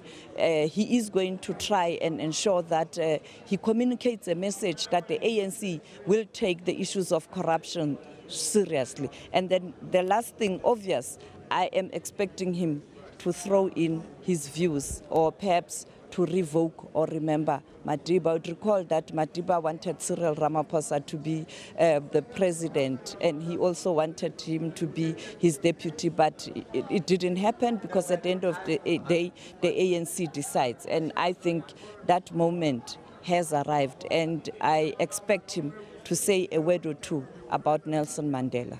Sophie Mgwen, thank you very much. SABC's acting political editor, Sophie Mgwen. Right, we're going to leave it here for now. Our coverage here at NASREC, of course, will continue throughout the day. But for now, Shantae, it's back to you. Thank you very much, Ayanda, taking us through the last day of the ANC elective conference. Well, we'll start with some breaking news just coming in. Vote counting of the election of members of the ANC National Executive has been completed. The results are expected to be announced later today on the last day of the 54th ANC National Elective Conference at NASREC in Johannesburg. Meanwhile, ANC delegates from KZN and Limpopo have confirmed that they have instructed their lawyers to prepare court papers following the issue of more than 60 uncounted votes. There's growing dissatisfaction among some ANC members after reports of uncounted votes. Well, some believe that a recount could affect the outcome of the election for the post of Secretary General. The Free State Premier Ace Magashule defeated former KZN Secretary General Senzo Mchunu by a small margin. The ANC Northwest Chairperson Supra Mahumapelo has suggested that the current debacle surrounding the results of the party's Secretary General's position might end up in court. The fiercely contested position was won by former Free State Chairperson Ace Magashule by a narrow margin against former KZN Chairperson Senzo Mchunu. The backers of Mchunu are now challenging the results, saying at least 68 votes were not counted. Whilst awaiting for a solution, Mahumapelo accused those challenging the results as being advancing personal interests. There's a lot of speculations doing rounds. For example, even the number itself is 68, 63, others is 28. And we thought, which I think is important, we must say in public, let's wait for a formal report to be presented. If indeed there is such a dispute have been lodged, we'll wait for that moment. We'll communicate further if there is such an issue. At the moment, there's nothing that suggests to us that there is an issue that may suggest that perhaps there is irregularity or a dispute or a matter that must be taken by others to court. But if there is a view by other people who are not happy, the steering committee is there to deal with that issue. Yeah, I mean, there was a report doing the rounds this morning that that the votes were in. Senzo Mchunu actually did get that position. The recount then happened on the request of Nomvula Mokonyane, and then it came back a different result. Can you confirm or deny that? No, I have no knowledge of that. I don't want to communicate unmandated issues. If there are any change in the results, there is an appropriate structure that will announce that. If there is any dispute lodged, that issue will be reported at the plenary. Meanwhile, ANC spokesperson Zizi Kodwa has lambasted ANC members who criticize and question judiciary when it rules against them. Kodwa says that the courts direct the ANC to do what it is supposed to. Members should respect the court's judgment. Well, former ANC President Jacob Zuma, in his last political address to the National Elective Conference, accused the judiciary of being biased and taking sides. I think what members of the ANC and leaders of the ANC must not do, when, for example, we don't do things in terms of the constitution, and then people go to court, and court direct us to do things that we're supposed to do, like executive function, whether we're a public official or public representatives, we must not blame judges for that. because they are as guardians of the Constitution. They are helping us to do things that we are unable to do as directed by our own Constitution. For example, if we don't do things in terms of the ANC Constitution, others decide to go to court, and courts direct us as the ANC. We can't blame the courts. Equally, the media, it must not be the mouthpiece of the ANC. We can't expect. In fact, we learned from the media. Media has helped the ANC. Some of the exposés that we would not have known as the African National Congress came from the media. Our relationship is contradictory and complementary, but that media relations between the ANC, particularly the leadership and the media, is very important. And I think we shouldn't, at the instant of disagreement, of bad reporting, or brush the media with the same brush and expect that the media will be all the love and darlings of the ANC. We must engage the media. Where we disagree, let's raise it, because I don't think we expect the media, like I said, to be the mouthpiece of the ANC, to say all the sweet news about the ANC. There are moments where they must be rough, yes, because they expect better from the ANC. When they criticize us, we can't say, why you're not criticizing others. They expect high moral values in the African National Congress. What about the judiciary? If we talk about the judiciary, I mean, you mentioned the judiciary now. Do you believe, as was said again by the president, that there's a judicial overreach?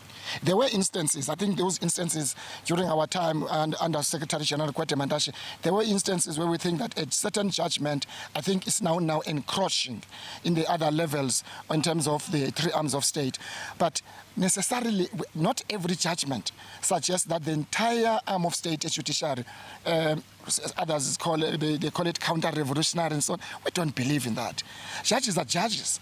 They are guardians of our Constitution. They must interpret law in favor in terms of the Constitution, because themselves, they're not above the Constitution. And if they do make errors, that's why our jurisprudence, there's what is called a recourse. If you're not here about a lower court, an upper court may arrive at a different decision, but it's wrong to criticize judges because of one judgment, in your view, you think is right, and politicize it.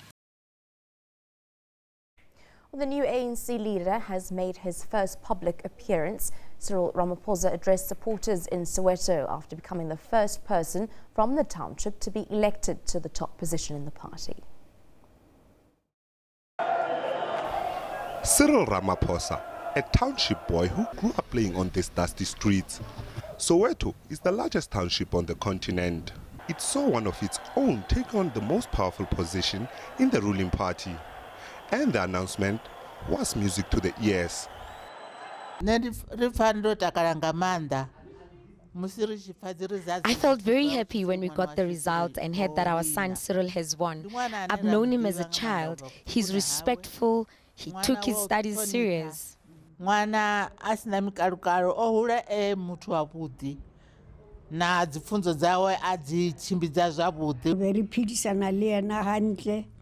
We lived with him. My husband knew him very well. He used to come and take my husband's books to read, and that made my husband very happy.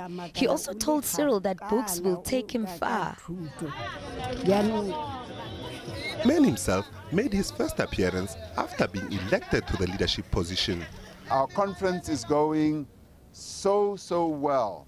Many doomsayers had said that this conference was going to collapse, this conference was not going to go on, and we've proven once again, maybe for the millionth time in our 105 years history of existence, that the ANC is able to rise even above its own strength.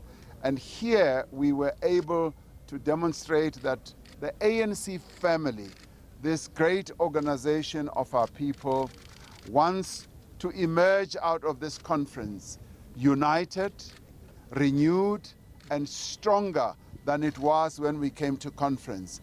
Should the ANC win the 2019 election, he will be the first president to emerge from this township. Ntlantla Khatlani, SABC News, Nasrec, Johannesburg. To Limpopo now, where Ramaphosa's family has described him as a unifying force in their family. Ramaphosa has his roots in the village Kalava, 25 kilometers west of Thohoyandou. The news of his election was met with jubilation by villagers and his former schoolmates. This is Kalava village, known for its plush avocado lychees and timber farms. Newly elected ANC President Cyril Ramaphosa has his roots here. His father Samuel was born and bred here. Ramaphosa's family is popular in this village. He regularly visits the village to reconnect with his friends and family. Ramaphosa recently spent his time here during his campaign trail in the province. His father Samuel married his mother Edmund here in the late 40s. Friends and family have described the country deputy president as a blessing to the nation.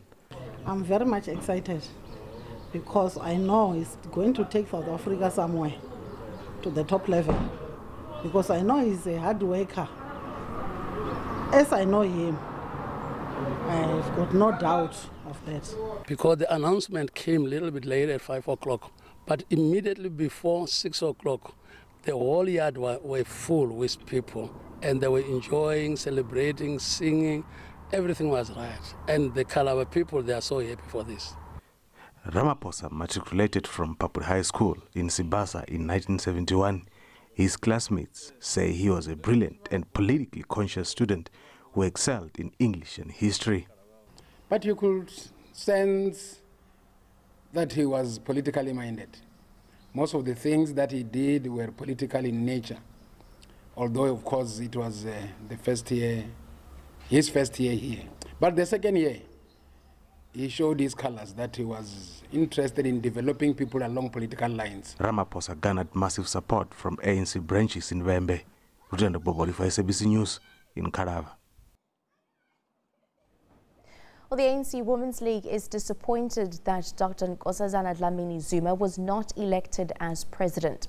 The League National Committee addressed the media on the sidelines of the party's 54th conference. The number of women in the ANC top 6 has gone down from 2 to 1. The Women's League believes Deputy Secretary General J.C. Duarte retained her position because she was up against another woman. They say she too would have lost. In the 105 years of the ANC as an organization and a leader of society, we feel the ANC has failed the women of South Africa.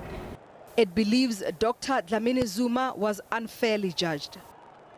Let us also thank Comrade Nkosazana Dlamini-Zuma for selflessly availing herself.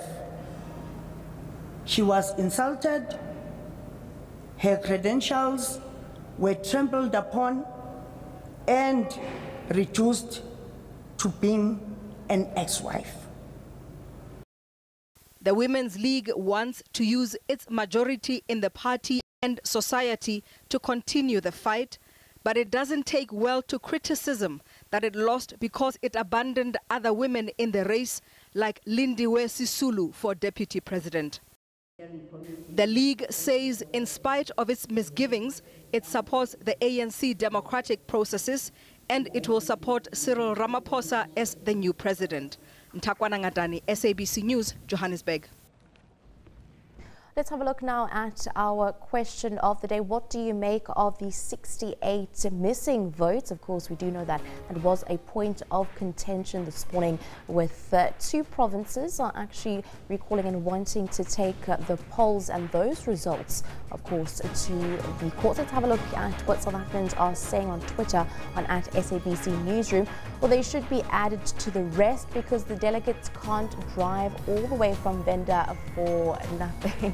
That one coming in from Blessing, hashtag CR17. Another one, losers must just accept losing and crying for 68 votes won't change anything. Hashtag ANC54. Coming on the comments there of Zizi Kortler, of course, lamenting this. And the recount on all ballots for Secretary General, Mr. Senzo Unu, can be a better Secretary General compared to Mr. Magashule. That one coming in from Nglangisa. Thank you very much for giving us your comments there on at SABC Newsroom. Let's have a look at our poll of the day. Do you feel that the ANC Women's League have failed the women of South Africa? Well, an incredible 92% of you are saying yes on Twitter. 8% are saying no under that hashtag SABC News. Let's have a look at your comments coming through on Twitter. The first one in cover here, the ANC Women's League has failed themselves. They should have pushed more women. Unfortunately, they didn't have strategy. They need an advisor next time. That one coming in from Mahafta. Martin says Batabile, apologies, equals disaster. She should just step down and let those with genuine interest of women at heart take over. Batabile is too focused on factionalism. Well, we've seen varying views coming in. Another one here, the league is just a mess. They cry patriarchy, whereas they are the ones encouraging it. Only young women would fight it unapologetically in the ANC. The present ANC Women's League is just a waste of breath. They have failed every woman in this country. That one they're coming in from Dipantsu. Well, these are the views of what South Africans on Twitter have to say with regards to the ANC Women's League. Some say that more of the support was put behind NDZ rather than all the other women in the top 6 as a whole. Well, staying with our social media, let's have a look at our picture of the day. And this one comes from Mamelodi Sundowns. Amazing support, and what a way to end off 2017 at home. I must commend the Sundowns support for the amazing atmosphere. Well, that one, hashtag Sundowns and hashtag Sundowns Live. Let's have a look at the comment of the day. This one comes in from Richard Branson. Nelson Mandela once told me one of his biggest regrets was not doing more to help make Cyril Ramaphosa his successor. Well, today he will be smiling as Cyril becomes the new African National Congress president. That one they're coming in from Richard Branson. I'm also seeing, in fact, a picture on Twitter. It was doing the rounds earlier on this week with a picture of, in fact, Cyril Ramaphosa as well as Nelson Mandela. Well, we'll leave that there for now. Let's have a look at what's making headlines in and around our courts today in South Africa. We'll be starting in the KZN province. Well, 7 suspects, among them a police officer linked at the killings in the Gleblands hostel at Umlazi, south of Durban, are expected to make a formal bail application. They will appear in the Umlazi Magistrates Court. Moving on, let's have a look at the Gauteng province. Well, murdered convicts Cynthia Mosupi and Sharon Twala will appear in the High Court in Pretoria for sentencing procedures. In October, the court found them guilty of kidnapping and murdering Boitumelo Dlamini, a grade 12-year-old learner from a secondary school in Letabile near Brits in the northwest. And having a look at some news further afield and abroad, the European Union's top court will decide if ride-hailing app Uber is an extraordinary taxi company and if it should be regulated as such. Well, Uber claims it is a mere service provider connecting consumers with drivers in more than 600 cities globally. We will keep you updated on the development of this case. For now, though, let's take a short break. Do stay tuned to Newsroom. I'm Shantia.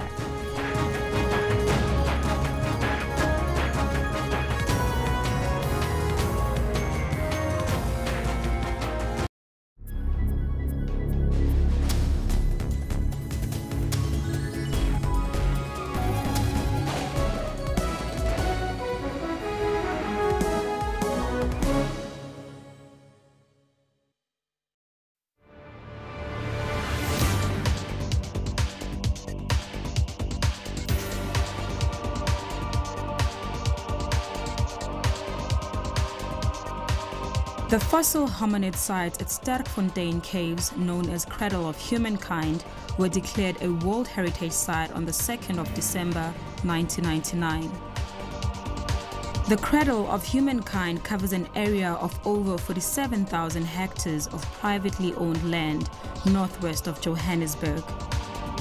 Most of the site is on dolomite, a rock type which is slightly soluble in water.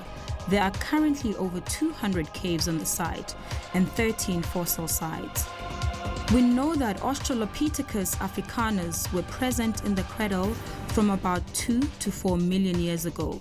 It is generally known that hominids are close relatives of human ancestors.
Welcome back to Newsroom. Well, continuing with our coverage of the National Elective Conference, SABC News spoke to former ANC Youth League leader Ronald Lamola about the lack of young leaders in the newly elected top 6 of the ANC. You are not part of the previous NEC. Why are you upset that there are no young people being represented in ANC structures? It's because I led young people and I emerged from that generation. Do you so agree? It is my responsibility to lobby for my generation. It's also a responsibility of every other member to lobby for members of the Women's League. So if there was a problem that was not resolved, it's for that NEC to account. So you agree that the ANC is deeply patriarchal? I can't account on that, Sakin. I think it's for the NEC. But how can you not account? You are a part of the ANC. I don't think so. I don't agree, because if at least the Constitution has progressively introduced the issue of 50-50, is to address that. They started with a quota, they moved up to 50-50. So it's a sign that there is an interest. Even when you look at the reports dealing with the representation of women on higher position, the public sector, because of the progress of the ANC, cabinet, in most cases in various provinces and even at national, there is a clear issue of 50-50. So there has been clear work by the ANC. So why is it so difficult? Has been put on the report. So why is it so difficult at organizational level if it can be done in government? You've proven that it can be done. The organization is 50-50. It's not. Where is it 50-50? The Constitution says it must be 50-50. No, the Constitution may say that. The NEC is 50-50. The reality is that it is not. The NEC is 50-50. That's what the Constitution says. If it's not 50-50, it has to be. It is paid by the IEC. It's like that. The Constitution says 50-50. What about the top 6? There's only one female president. The Constitution of the ANC, the Constitution of the ANC says 50-50, but yet again, there's not even one female chairperson of the ANC. Remember, Adrian, when we speak about the National Executive Committee, is the whole body. The top 6 are not a structure. So when we say 50-50, the entire NEC must reflect that 50% gender representation. And that's what is happening. Leadership. The top leadership is the NEC. Yes, that should also, but above the top, the NEC the top leadership is the top 6. The top leadership is the NEC. No. The top leadership is the NEC. It's not about semantics, It's not semantics. It is. The Constitution of the ANC says the NEC is the highest decision-making body, is the highest structure of the ANC. And it says it must be 50-50 women representation. Okay. So when the IEC allocate, it must make sure that there is gender parity. Which votes were announced yesterday? The top 6. So let's talk about the top 6. It's progression.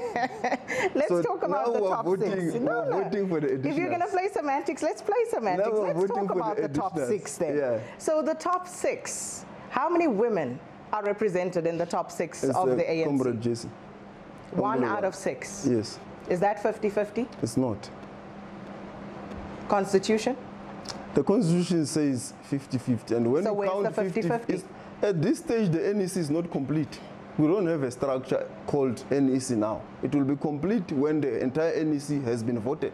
It is then that the IEC intervene and say, how many women have been elected in the NEC? There is a man, there are more men than women. Let's put in all women so that the structure is 50-50. And doesn't that betray the patriarchal nature of the African National Congress? And I asked you specifically earlier on about whether you would support the election of a female premier. I will support. There will be no reason why I can't support. But that's not what you said earlier. No, I'm saying you asked me about the previous process. I said I can't account for that. No, what I asked you whether you would support. Yes, I will. And simply because, and you were talking about how women should fight for their position. Not women. When it comes to the issue of women, I've said both men and women have a responsibility. When it comes to the youth, I said young people must fight for their space. They must make sure that they find expression in the structures and in society. Why That's should what women I've said. have to convince you? I mean, history is littered with evidence of how women have been subjugated forever and ever. So why should they have to convince you about doing the right thing? And that is to make sure that women have an equal representation at every level of society. Why should they have to convince you about that? They are not convincing me, Sakin. And that's why I always put the issue of youth. I'm trying to show you, because in this country, when we deal with women, we deal with youth, we deal with all, because women have been vulnerable, women have been affected by apartheid, they suffer triple oppression. And that is the policy of the ANC. And that's why the ANC tried to gradually constitutionalize. When it realized that there's a challenge of them not acceding to positions of power, it constitutionalized it to make it effective. But with the issues that affect young people, it has not yet been constitutionalized. There is no provision in the constitution of the ANC that says there must be 50% young people. So that's why I say, from our side, as a youth, we also fight for our space. And the Women's League and in the ANC, it was created to deal also to lobby the ANC members and also to lobby society as a whole. It is also a responsibility of men to give support to what the Women's League want, which is it's a process which will reflect both parties, not only men. It will also reflect on how the Women's League deal with the challenges in the ANC. So that's why I was coming to the issue that when we came to this national conference, which you are speaking about, the announcement of results, I say there were more than 3 women contesting.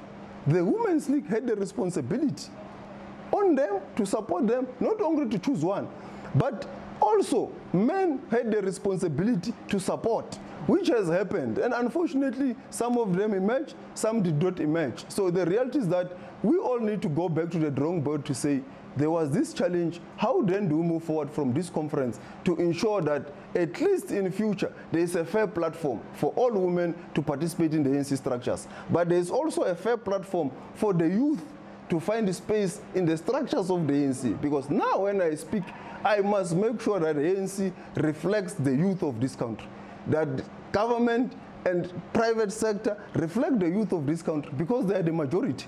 So in other words, if the African National Congress finds itself... And youth, Sakina, it means both young women and men. Fair enough. Yes. Fair enough. You see, that's the problem, is that when you fight on the issues of youth, which of course involve young men and young women as well, at some point you might find yourself in a situation when Ronald Namula is 1050 and find himself as a leader of the ANC with a top 6 or top 9 that is just male, because this issue has not been addressed. Starting from here, starting right from this conference as it stands at the moment. Early on, I was even saying to the veterans, ourselves from the Youth League, we have got a very good track record. The Youth League elected Phoebe Fort-Kutre, Secretary General. The Youth League elected Vuiso Tulele, Secretary General. We come from that school of thought. And what we have supported women. What has happened to we wanted them to participate in the ANC structures and gradually grow. But it's a point that I'm raising, that there is a challenge that in the ANC there is no space for a new breed of generation to find space. And that new breed of generation must fight for their space. You know, I love the examples that you raise in CB and Vuiswa, because... You must ask, where is Rapumulekwan also? Where is Rapumulekwan? Where is Ruben Mushaluka? There are many that came from the ranks of the youth. The lawyer in you is countering what you knew I was going to ask. No, because you knew I was going to ask you. I'm just showing you that the struggle that the Women's League is in is the struggle that we are in as young people also in the ANC. So we are going to the two examples that you just cited, where are their male counterparts from that same generation of youth league leaders? Yeah, that's why I'm saying that is the question that we also need to ask. So what it will tell you is that there is a challenge. Male leaders who have advanced. I want to answer that question. That is why we have got a gap, a generational gap in the ANC. Because the majority of the trained cadres of the youth league, they do not graduate to the ANC to lead the ANC, because the ANC is the youth league is a political school of the ANC. From the ANC structures, you must see a lot of youth league graduates, but I can count a lot of them that you cannot account for them. And that is what we're talking about. When I speak about Ruben Michel, there are many other good NEC members of the, both male and female, that we cannot account for today. And that is the culture which ourselves in the ANC Youth League and in the ANC we said, this needs to change. But also the challenge that there was a time when there was a moral bound in the structures of the Youth League have also created that gap in the past 2, 3, 4, 5 years. So that's why we came here, even ourselves as young people, with no coherent voice and not clear in terms of what we want, including in terms of representation. But we agreed in conference that it doesn't matter where you come from.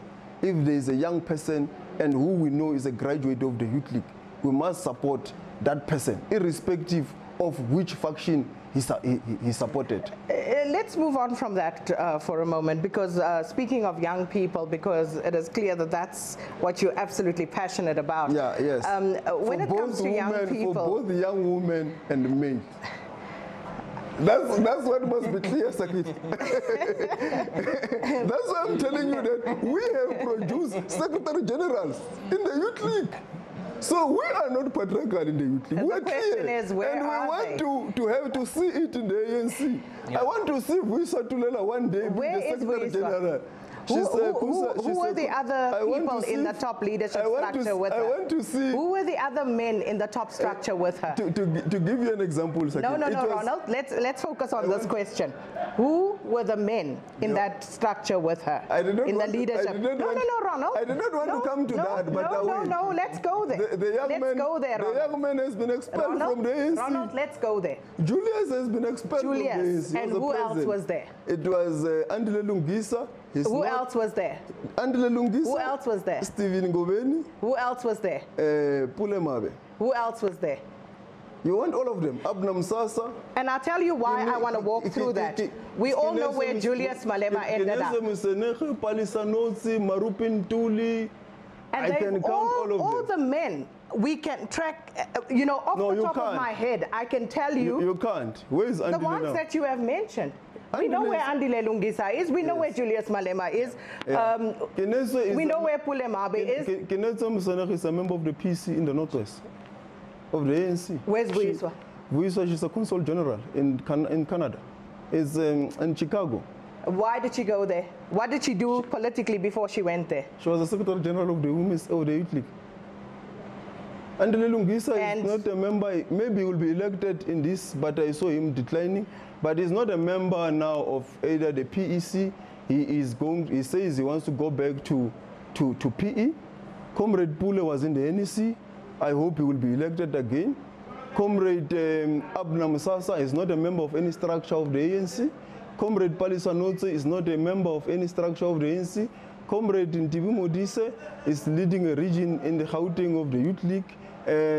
There are many. Baba Lomulife is not leading any structure of the ANC. But you've proven to us that it's easier for men to rise in the organization. Which man has risen? How?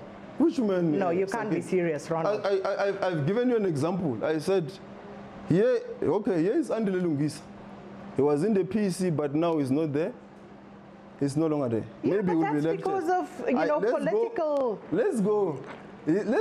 Issues. Let's go. Stephen Ngubeni. He's not in any structure leading. Wasn't Stephen Ngubeni at NAIDA? Wasn't he?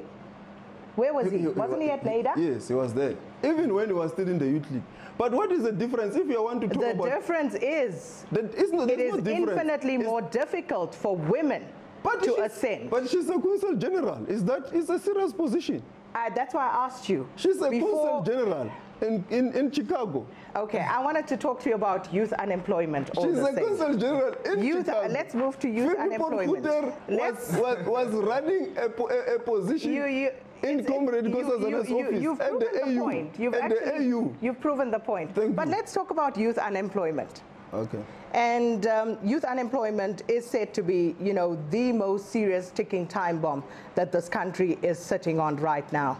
And well, very interesting conversation that we've just cut out of. I tell you what, I will be trying our utmost to make sure that you stay abreast of whatever that answer was going to be coming out of the question that was about to happen there. My name is Kendall Makamate. Time for a little bit of sporting news ahead of the weekend. We start off with action from last night in the PSL, where Nana Kosa Bempa scored the only goal of the game as Cape Town City beat Mamelodi Sundowns 1-0 in the only upset premiership clash at Loftus Stadium in Tshwane last night.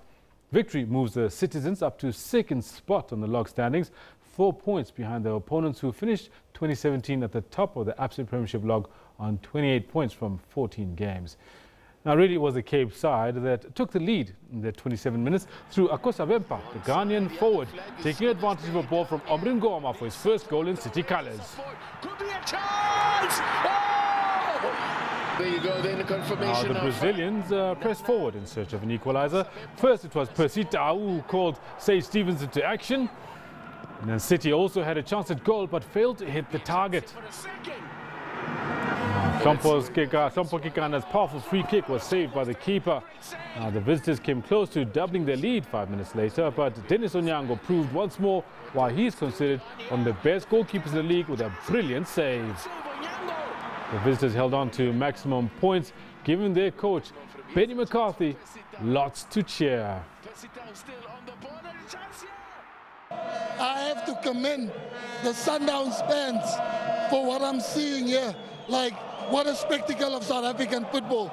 Good game of football, but the atmosphere. Now I can happily say a happy Merry Christmas to what we're seeing here today and to all the South African fans. We're playing a well-rested team. We're fresher, quicker, faster than us. Yeah, we're not making excuses, but you play 5 games in 13 days. It had to go. You know, you had to go. You lose Bengali, you lose Madisha, you lose everybody. I mean, we didn't have the legs. You could see even Zwane was struggling, Captain was struggling.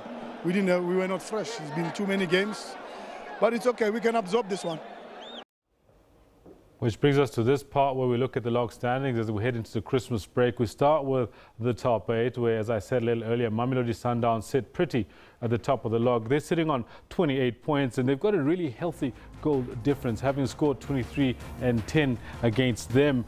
Cape Town City FC, they move upwards with that 1-0 victory against Sundowns yesterday. Their goal difference, 17 to 15, not so healthy as you can see, but they've got 24 points after 15 matches. Kaizer Chiefs still sitting on in third position on 22 points, and also on 22 are Baroka FC and Free State Stars, who've moved upwards since the last time I showed you the log standings. Orlando Pirates, they slipped downwards, sitting on 20 points, and they've got a 0 goal difference, 11-4, 11 against.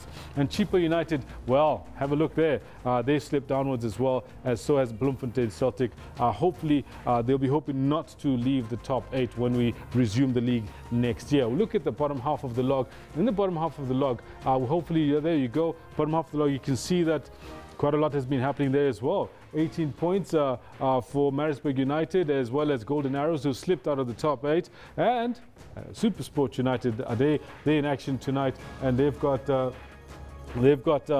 15 points, as well as Polokwane City. They moved upwards, and Platinum Stars have moved upwards as well. Now Ajax Cape Town, they moved downwards, sitting on 13 points, goal difference of 10 to 16. And Bidvest Wits, they're still at the bottom of the log. And you will remember, just not so long ago, Bidvest Wits, they won the league, but they're sitting on 7 goals for and 17 against.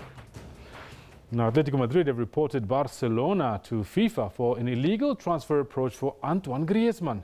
The French forward has been linked to the Catalan club in the Spanish media, and Barcelona director Guillermo Amor was quoted saying that President Josep Maria Bartomeu may have made contact with Griezmann's family, who are also his representative, over a potential move. FIFA said they'd received a complaint from Atletico but had no further comment at this stage. Barcelona were issued with a 1-year transfer ban in 2014 for signing underage players by world governing body for football. FIFA did not respond when asked for comment. Now to cricket, where 2 veterans will return to the South African squad for the first ever 4-day night cricket test starting on Boxing Day in Port Elizabeth. AB de Villiers, who helped the Titans beat the Dolphins in last Saturday's Ramaphosa T20 final in Centurion, will play his first test match in almost 2 years when the Proteas host Zimbabwe in PE on Boxing Day. He was withdrawn from today's invitational side as a precaution because of a lower back niggle. His last test match was against England at Supersport Park in January 2016. Joining de Villiers in the test squad are fast bowlers Dale Steyn and Vernon Philander, who've recovered from injuries and expected to hit the ground running. Now, world 100-meter champion Justin Gatlin said he was shocked and surprised at doping allegations made against his coach Dennis Mitchell. Like Gatlin, Mitchell is a convicted doper, but Gatlin says he has since fired the coach. The 35-year-old Gatlin, who won the world title in London this year against the backdrop of jeering relating to his 2 doping bans, issued a statement via Instagram where he said he's not using and has not used performance-enhancing drugs. Now, Britain's Daily Telegraph set up a sting where they claim Mitchell, the American former medal-winning sprinter, was previously banned for doping, and sports agent Robert Wagner had offered to supply performance-enhancing drugs to undercover reporters claiming to be making a movie featuring a dope athlete. The Athletics Integrity Unit and the U.S. Anti-Doping Agency have both said they're investigating the claims. In August, in Usain Bolt's final individual championship race, Gatlin took the 100-meter gold at the World Championships in London, with the Jamaican finishing third. Now, with that said, that's where we're going to leave it with the sport. I do believe that coming up shortly is the weather forecast. Sisla is standing by in studio, and he'll be with you shortly.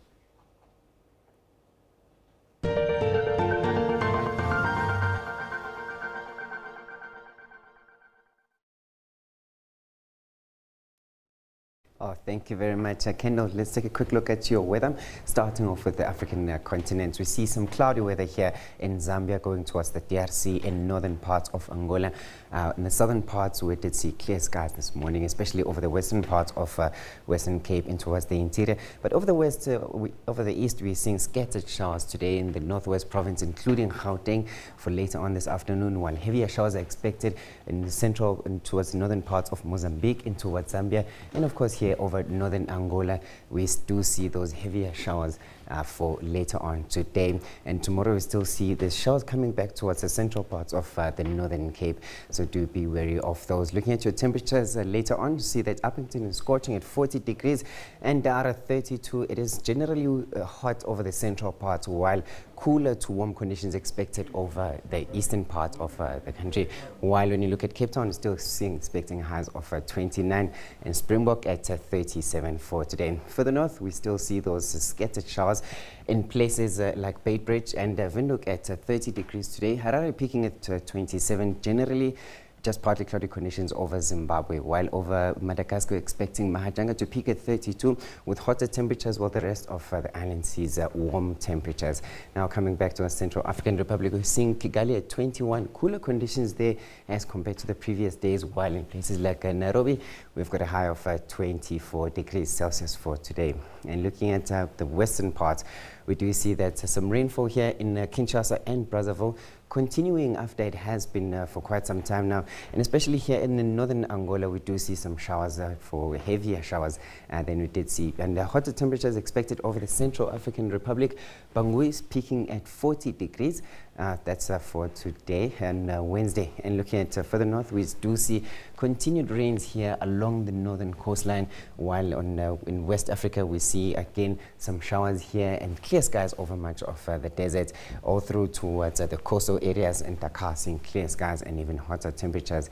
And when you look at your temperatures, we do see that it is quite warm and clear skies here over Sudan, and those temperatures, we do see Addis Ababa peaking at 20 degrees, warmer temp in Khartoum at 37, while Juba continues with clear skies, which is peaking at 38. Djibouti is at 28 for Wednesday. And look at further north, we start to see a drop in temperature. We're seeing highs of 23 in Damascus, Baghdad peaking at 26, Cairo starting with partly cloudy skies, and as we move towards western parts, we start to see some showers and even cooler temperatures. Tripoli peaking at 13 degrees, while Algiers is at 14, clear skies over the western parts of Africa. Look at Marrakesh and Rabat at cooler temperatures, but those clear skies will not warm it up quite significantly. Last but not least, we're seeing Lagos at 31 degrees. That's all I have for you for now. Stay tuned to SABC News.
For your weekly dose of art and entertainment news, tune into Trends every Saturday from 12 to 1. We take an in-depth look of all your stories of the day across the world. Last month, Mkhwebane said that the bank had failed in its duties to protect the public by not ensuring that ABSA repaid an apartheid-era bailout given to the failed bank, Bank Corp. The rand fell nearly 2% on her remarks. My effort, in my opinion, is going to be to build a Zimbabwe that I believe in, as opposed to remaking a Zimbabwe of the past that I cannot do anyway. So I'm absolutely clear on this. We need to start showing more commitment by government that they are committed to working with business, and therefore that should start to stimulate confidence, and with confidence comes investment, and with investment hopefully comes growth. Stay tuned to Primetime News every day from 18 hours.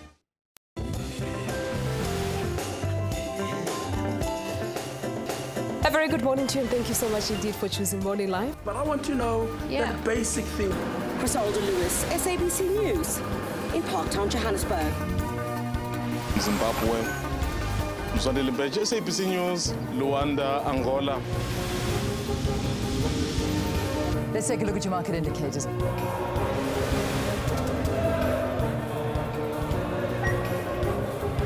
Thanks for staying with Morning Live. Let's bring you your sports news.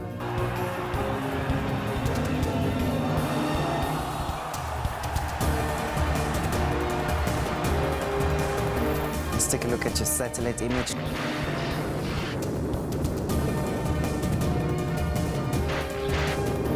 Set the agenda for the day with Morning Live.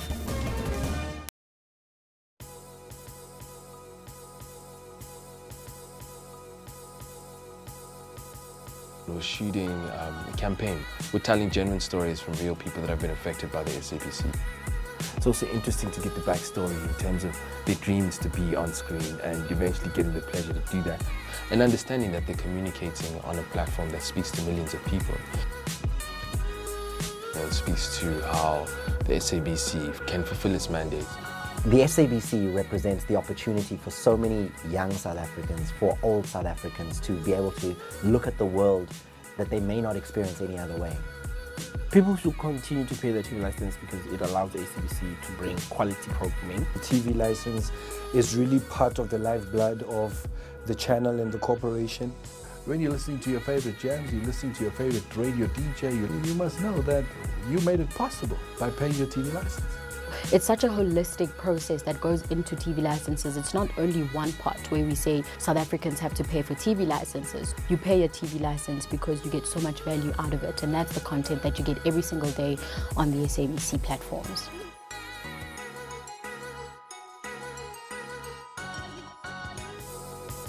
I have been in the film industry now for 51 years. I am quite satisfied with the evolution of television now, that you have got a lot of actors and you have got a lot of crew members, which will also play part of paying our licenses, because I think it's proper.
Very good morning to you. It's a Wednesday morning. Thank you very much for joining us. Welcome to Newsroom. We're coming to you live from our Auckland Park studios. I'm Shante Yankee. Standing by with your sports is Kendo Makamate. Very good morning to you. Very happy Wednesday, Kendo. It's a very happy Wednesday. We're just days away from Christmas, and I think the cheer is in the air from the crew, from all the tweets we've been getting as well. A lot of people are looking forward to a little bit of a break for some of us. Not really a happy Wednesday for some ANC delegates. They don't seem to be happy with those missing 68 votes. And that is our question of the day. What do you make of these 68 missing votes? Please send us your comments on at SABC Newsroom. Let's have a look at what Twitterville is saying with regards to that, Kendall. Well, there we hear Musa says 65 votes won't make any difference.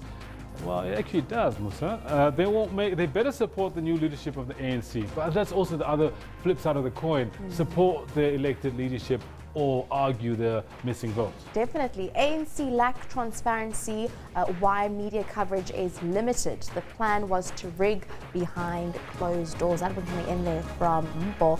Well, we do know that those 68 votes are definitely a point of contention, with some delegates from KZN as well as Limpopo wanting to go to courts this week. Let's move on though. Let's have a look at our poll for the day. Has the ANC Women's League failed the women of South Africa? We do know that this is on the backdrop of only one female representative in the newly elected ANC top 6. Well, 91% of people on Twitter, with 177 votes coming in, agree. They say that the ANC Women's League has indeed failed all the women of South Africa, not just ANC. That's an A+ of votes saying that the ANC Women's League has failed. And I suppose not too many people are too surprised, judging by what's happened over the last 2 years. But Unyana Kanoluntu says, I don't think ANC has failed anyone. These people knew why they're there. Corruption in brackets, and they're power hungry and they want to chow the money of which they're doing that. I mean, to fail is when you're doing something and results don't come out as expected. There you have it, Unyana, not buying it at all. Sonwabo coming in here. Mama Batabile is busy embarrassing herself and the movement with her accusations and lashing out. If she was determined for woman power, why didn't she support Lindiwe Sisulu? People are not puppets, man. Well, that was one of the issues, saying that a lot of the support was initially put behind Dr. Nkosazana Dlamini Zuma instead of the actual female representatives in the top 6 vying for some of the other positions. Absolutely, and you know what, which brings us pretty much to our next question, because I think our next question is just as important as what happened out in Nasrec, and we want to find out from you. Last night we had a match with Sundowns. They lost their match, but they're still top of the log. But having said that, the rest of the league, I mean, we're halfway. What do you make of the season so far? What were the goals scored, the goal differences, and so on and so forth? What do you have to say about how the PSL teams have been performing this season so far? Oh, you definitely heard some views in studio, mixed views there with regards to the fixtures on the log. This one coming in from Tao. Thanks to Cape Town City for stopping Sundowns from extending their lead on top via Kosi fan, hashtag SABC News. Spoken like a true South African fan. Keep you down. If I can get up, you must come down. Shefana Zulu Eshowe says, as Kaizer Chiefs fans, once again, I'm happy that we close the year with top gear. Yes, Kaizer Chiefs are sitting in 3rd position right now, and yeah, I'm sure they're really ecstatic about that, because not a lot of people gave Kompela much hope after last December. Definitely. Well, Kendall will be taking us through more of your sporting highlights in just a bit. For now, though, let's have a look at your headlines this morning.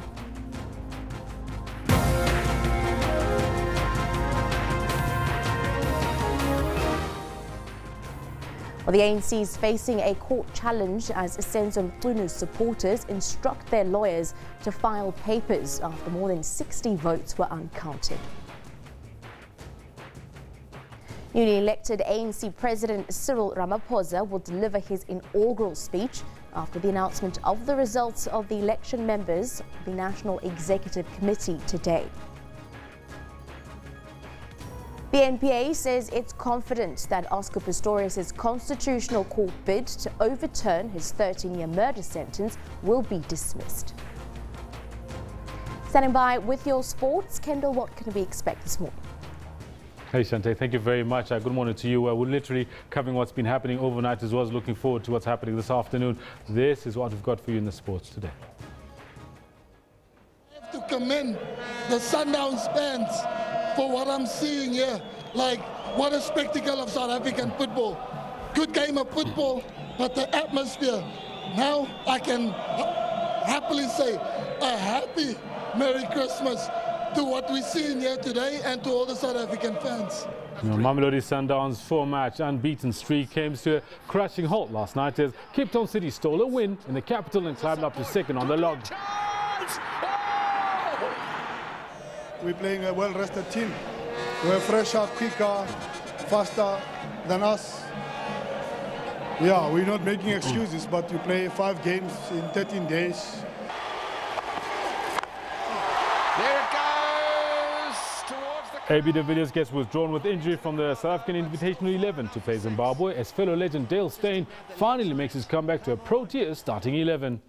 All this as Justin Gatlin fires Dennis Mitchell, his coach, and claims to be shocked that Mitchell, who like him is a former drugs cheat, has been caught in a doping sting operation. I'm checking to see will it be less. All this and more I'll have for you later on at about 11:35. Do stay with Shantae though, as she's got the news. Thank you very much, Kendall. Let's have a look at your top story this hour. Well, newly elected ANC President Cyril Ramaphosa will deliver his inaugural speech after the announcement of the results of the election members of the National Executive Committee today. Ramaphosa was elected to the most powerful position in the ANC on Monday. Well, the seasoned unionist, politician and businessman has the longest experience in the oldest liberation movement's National Executive Committee. The much-awaited speech is likely to touch on unity of the party and the country, this after a bruising contest against rival Nkosazana Dlamini Zuma. The issue of the economy will feature high, in line with his campaign, where he unveiled a 10-point plan to implement the ANC's economic policies. Corruption will not be left out in the light of the ongoing debate on state capture, perilous state of some of the country's state-owned enterprises and high unemployment. Ramaphosa was the late Nelson Mandela's choice for deputy president back in 1994, a wish that was not to be fulfilled at the time. Today, he is expected to evoke the vision of the most revered statesman, perhaps in what may be his bid to see some of it through. A vote counting for the election of the members of the ANC's National Executive Committee has been completed. The results are expected to be announced today on the last day of the 54th ANC National Elective Conference at Nasrec in Johannesburg. Meanwhile, ANC delegates from KZN and Limpopo have confirmed that they have instructed to their lawyers to prepare court papers following the issue of more than 60 uncounted votes. There's growing dissatisfaction among some ANC members after reports of the uncounted votes. Some believe that a recount would affect the outcome of the election for the post of Secretary General. Well, Free State Premier Ace Magashule defeated former KZN Secretary General Senzo Mchunu by a small margin. ANC Northwest Chairperson Supra Mahumapelo has suggested that the current debacle surrounding the results of the party's Secretary General's position might end up in court. The fiercely contested position was won by former Free State Chairperson Ace Magashule by a narrow margin against KwaZulu-Natal Chairperson Senzo Mchunu. Backers of Mchunu are now challenging the results, saying at least 68 votes were not counted. Whilst awaiting for a solution, Mahumapelo accused those challenging results as being advancing personal interests. There's a lot of speculations doing rounds. For example, even the number itself is 68, 63, others is 28. And we thought, which I think is important, we must say in public, let's wait for a formal report to be presented. If indeed there is such a dispute have been lodged, we'll wait for that moment. We'll communicate further if there is such an issue. At the moment, there's nothing that suggests to us that there is an issue that may suggest that perhaps there is irregularity or a dispute or a matter that must be taken by others to court. But if there is a view by other people who are not happy, the steering committee is there to deal with that issue. Yeah, I mean, there was a report doing the rounds this morning that that the votes were in. Senzo Mkhunu actually did get that position. The recount then happened on the request of Nomvula Mokonyane, and then it came back a different result. Can you confirm or deny that? No, I have no knowledge of that. I don't want to communicate unmandated issues. If there are any change in the results, there is an appropriate structure that will announce that. If there is any dispute lodged, that issue will be reported at the plenary. Meanwhile, ANC spokesperson Zizi Kodwa has lambasted ANC members who criticise and question judiciary when it rules against them.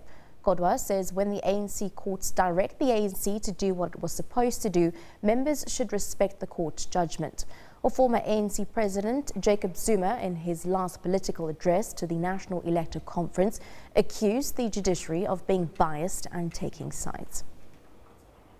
I think what members of the ANC and leaders of the ANC must not do, when, for example, we don't do things in terms of the constitution, and then people go to court, and court direct us to do things that we're supposed to do, like executive function, whether we're a public official or public representatives, we must not blame judges for that. Because they are the guardians of the constitution. They are helping us to do things that we are unable to do as directed by our own constitution. For example, if we don't do things in terms of the ANC constitution, others decide to go to court and courts direct us as the ANC. We can't blame the courts. Equally, the media, it must not be the mouthpiece of the ANC. We can't expect, in fact, we learned from the media. Media has helped the ANC. Some of the exposés that we would not have known as the African National Congress came from the media. Our relationship is contradictory and complementary, but that media relations between the ANC, particularly the leadership and the media, is very important. And I think we shouldn't, at the instant of disagreement, of bad reporting, or brush the media with the same brush and expect that the media will be all the love and darlings of the ANC. We must engage the media. Where we disagree, let's raise it, because I don't think we expect the media, like I said, to be the mouthpiece of the ANC, to say all the sweet news about the ANC. There are moments where they must be rough, yes, because they expect better from the ANC. When they criticize us, we can't say, why you're not criticizing others. They expect high moral values in the African National Congress. What about the judiciary? If we talk about the judiciary, I mean, you mentioned the judiciary now. Do you believe, as was said again by the President, that there's a judicial overreach? There were instances, I think those instances during our time under Secretary General Kwete Mantashe, there were instances where we think that a certain judgment, I think, is now encroaching in the other levels in terms of the three arms of state. But necessarily, not every judgment suggests that the entire arm of state is judiciary. Others call it counter-revolutionary and so on. We don't believe in that. Judges are judges. They are guardians of our constitution. They must interpret law in favor in terms of the constitution, because themselves, they're not above the constitution. And if they do make errors, that's why our jurisprudence, there's what is called a recourse. If you're not happy about a lower court, an upper court may arrive at a different decision, but it's wrong to criticize judges because of one judgment, in your view, you think is right, and politicize it.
Welcome back to Newsroom. Well, earlier, Minister in the Presidency Jeff Radebe was the main speaker at today's third Progressive Business Forum breakfast at the Nasrec Expo Centre.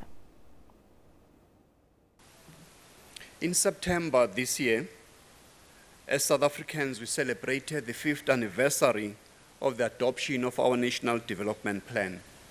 This anniversary of the NDP also takes place at a very special time in the South African calendar under the theme, the Year of Oliver Tambo, Let Us Deepen Unity.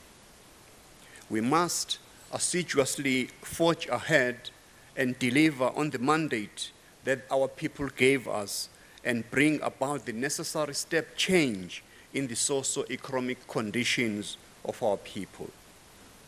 The National Development Plan serves as that compass that will guide us to a more prosperous South Africa by year 2030. The NDP is a platform for united action by all South Africans to eradicate poverty, create employment, and reduce inequality as critical building blocks towards a truly united, non-racial, non-sexist, democratic, and prosperous society. The NDP, therefore, looks at what can be done to grow our economy, to support the nation, and positively enable all South Africans to share in our country's wealth. We must therefore confront the fundamental challenge that we face, and that is to grow and transform the economy in a manner that is more inclusive. As the chairperson of the National Planning Commission, I can proudly point out that our government is taking concrete steps to implement the NDP, and its work is bearing fruit. We are working hard to expand water, electricity, roads, housing, and other services to the people of this land. Following a turbulent start of 2017, our country has just emerged from an economic recession. Our country has now experienced 2 consecutive quarters of growth, with 2.5% in the second quarter and 2% in the third quarter of 2017. Both these figures reflect the improvement compared to 0.7% decline in growth in the first quarter of 2017. Amongst our major concerns as government are the national unemployment rate, which now remains unchanged at 27.7% in 2017, as well as the depressed levels of business and consumer confidence. We therefore cannot ignore that many young South Africans continue to be out of work. We are accordingly working very hard towards deepening our actions to champion youth entrepreneurship, boost economic growth, increase employment, and reduce poverty and inequality. We have been successful in some areas of our social programs. For an example, access to houses and basic services has improved through the construction of 4 million houses since 1994.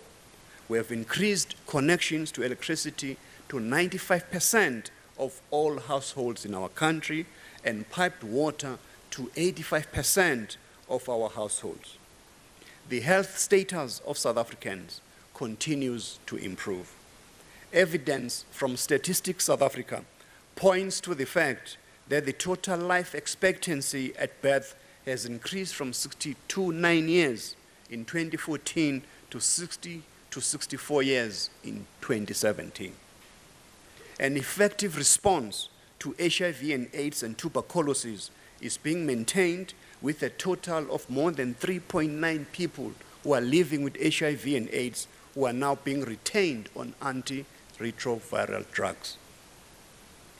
In the basic education sector, the number of learners passing senior certificate, that is matric, has increased from 334,718 in 2009 to 442,672 in 2016. In percentage terms, the matric rate pass has increased from 60.6% in 2009 to 72.2% in 2016.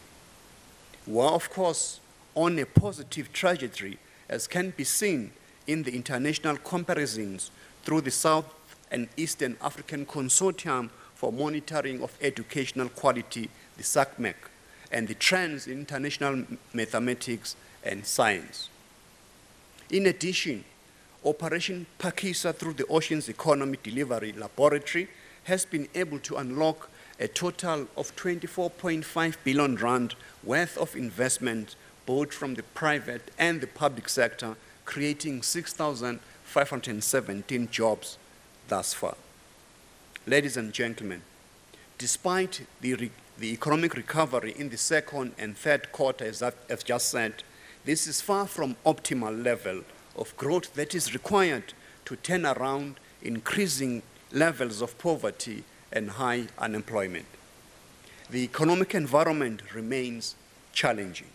We are trapped in a low growth path since the global financial crisis that has been caused by adverse global conditions as well as our own local factors.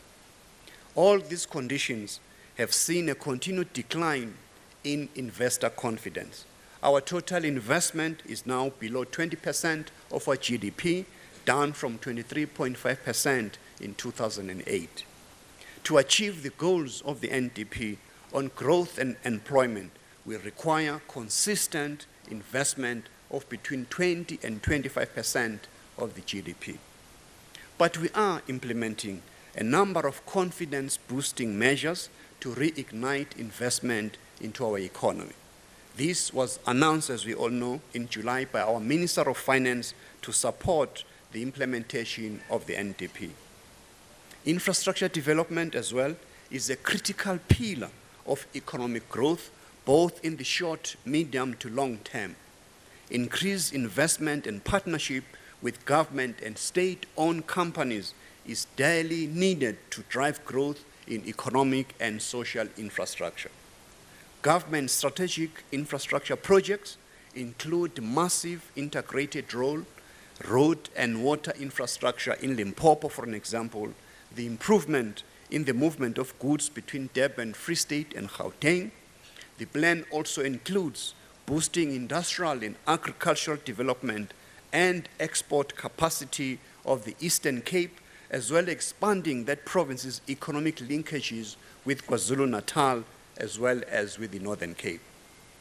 In the Northwest Province, the plan highlights the need for the rollout of water, of roads, of rail, and electricity infrastructure, with 10 priority roads earmarked for upgrade at the current period. Improvements as well in the iron ore rail line between Sishan and Saldanha in the Western Cape is also expected to create a large number of jobs in those two regions. All these projects are in progress, have been approved for implementation, and our government will choose the most cost-effective ones that will be able to ensure that it offers optimal long-term benefits for our country. Ladies and gentlemen, I must also state that our government also acknowledges that our country's public sector capacity to implement major projects is presently inadequate, and that steps are being taken to strengthen planning and implementation capacity at all levels, including the need for greater public-private sector partnerships. Our economic recovery and deepening industrialization must support through promoting of local procurement. Moreover, we also recognize government spending has a critical role to play in boosting growth and investment. Purchases, for example, of goods by government departments came around 3% of the GDP in 2016. Municipalities and state-owned companies also consume substantial amounts of goods and services. Local content procurement provides that important economic stimulus effect of state spending and boosting the recovery of our economy. We must therefore work collectively in expanding procurement from local suppliers, especially black industrialists, so as to help counter the current economic slowdown to promote job creation and deepen industrialization. I'm also very pleased to indicate today that our government will also going to be conducting an assessment where government departments, state-owned companies, and agencies purchase capital and consumable goods as well as services, and to determine the level of local content procurement versus imports. Well, Aljan Samper spoke to the president of the ANC's Veterans League, Dr. Stupni Zikalala. He asked Zikalala about his opinion on the proceedings of the conference. As far as we're concerned, it was a good outcome, but we are disappointed that there's only one woman. As you know, the ANC policy states it very clearly. In any positions, especially top leadership positions, it has to be 50-50 balance. But there's only one woman, and so what we as veterans have decided to do is to make sure that when it comes to other elected members of the NEC, National Executive Committee, we should put in more women. But we want women who will be able to add value to the NEC. Women are very bold, women who will make sure that they turn the corner around in terms of the ANC itself, so that the ANC becomes a credible organization again. And so we are disappointed, especially with the election of 6 people, and 5 of them are men. And so it is un-ANC. But what the delegates have decided. Where could the cracks have been? How? We just don't know.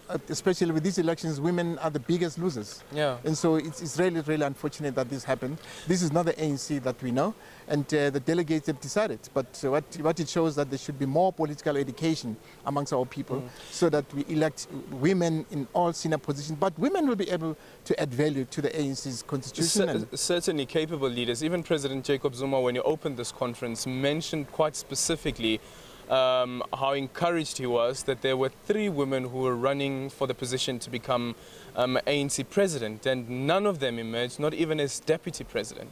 Yeah, you see, the biggest problem is that as Veterans League, we are pushing for an electoral reform. So that currently, as we can see now, we're going to elect what you call additional members of the NEC. And my ANC leaders, especially coming from the Veterans League, they are saying that we've been given 220 names, and we don't know these people. And so now we have to vote for them to become additional members. And so how do we remember them? Because we've never seen them anyway. We only saw them on TV. And I can't remember who this person was. And so what we are saying is that leaders must be elected by the constituency where they come from, so that the constituency that decide that this is a person who can lead me. Secondly, they must be accountable to their constituencies. That's what is important, so that when they make mistakes and they don't take up issues that are affecting the society where they come from, the society can decide that this is not my leader, I want another leader. We want leaders who are accountable to their constituencies. Just quickly before we get to the issue around electoral reforms, because those are some of the proposals as well in the discussion documents. The first one, the issue that you mentioned around female representation in the NEC, does the Veterans League have a number? Because as it stands, and the resolution is 50% of the NEC should be females. Yeah. You are saying that the push should be that there should be more women instead of the 50%. Do you have a target? No, our target is still the ANC target, 50%. And so we're saying that in the coming additional members of the NEC, we should have 50%. We have this is the additional members? The additional members. Okay. And so we should have, make sure that we should have 50 members who are coming from the Women's Veterans League, who will represent women within the ANC itself. That's what we're pushing for. Is there space in reforming the electoral process of the party where you could specify and say that in this area we say that there must be more women?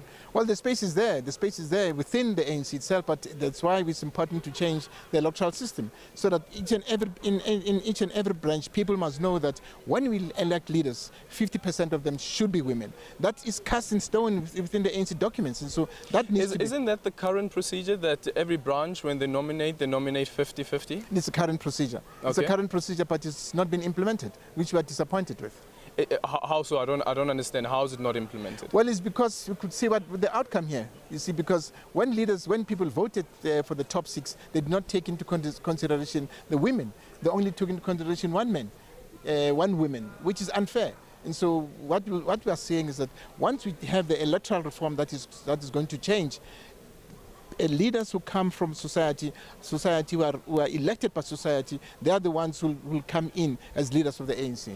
One of the proposals in terms of the electoral reform of the party as well is that what some define as primaries, like the Americans have primaries, that those who want to become leaders of the ANC, that they canvass around the country, they argue, they debate around their manifestos and so forth. Is this something that the Veterans League think might be able to assist the party? No, we don't think so. We don't want to adopt the American system. I think we're happy with our system. The only thing that we're saying that the system that we have, it's not the adequate one. The one that is adequate is the one where we are saying the constituencies must elect leaders who come from their area, and those leaders must be accountable to that constituency. And then based on that, then we'll have full representative of members of parliament in parliament who represent the society, not representing the party. Of course, it will be they'll belong to the ANC, but they'll also be accountable to their constituency. That's what we want. Electoral college? Electoral college, we have not debated it as Veterans League. We have not debated, but we also are looking at it because we need to have more debates and more discussions within the Veterans League's units. One of the proposals by the Eastern Cape was that each member of the ANC must have a vote. So one member, one vote, when it comes to electing party leaders, including the NEC as well.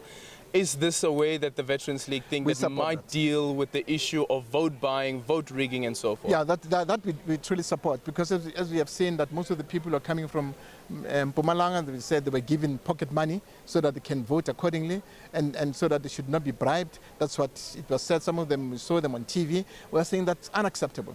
Now, if we have one man, one vote, that will definitely discourage people from taking bribes or from taking money from those leaders who want to get to be in higher positions. We think that will be the only thing that will sort out this mess. But have these allegations ever been tested? These allegations of vote buying? No, well, no one has been arrested.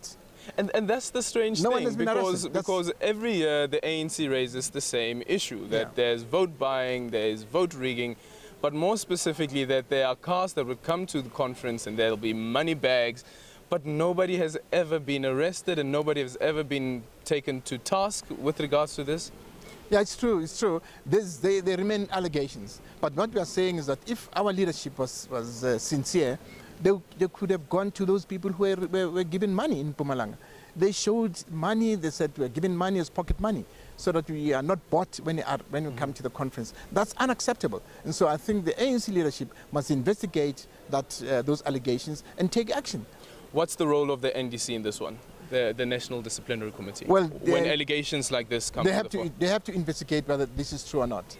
And so that's their role, but it should happen while the conference is still on. But after the conference, it won't be suitable to do that. In 2012, the ANC in Mangaung adopted that there should be the Integrity Committee. The Integrity Committee has been set up, but doesn't seem to be doing as well as it was supposed to have done. The biggest problem with the Integrity Committee is that it does not have teeth and it does not have resources. And number one, of course, it reports directly to the NEC.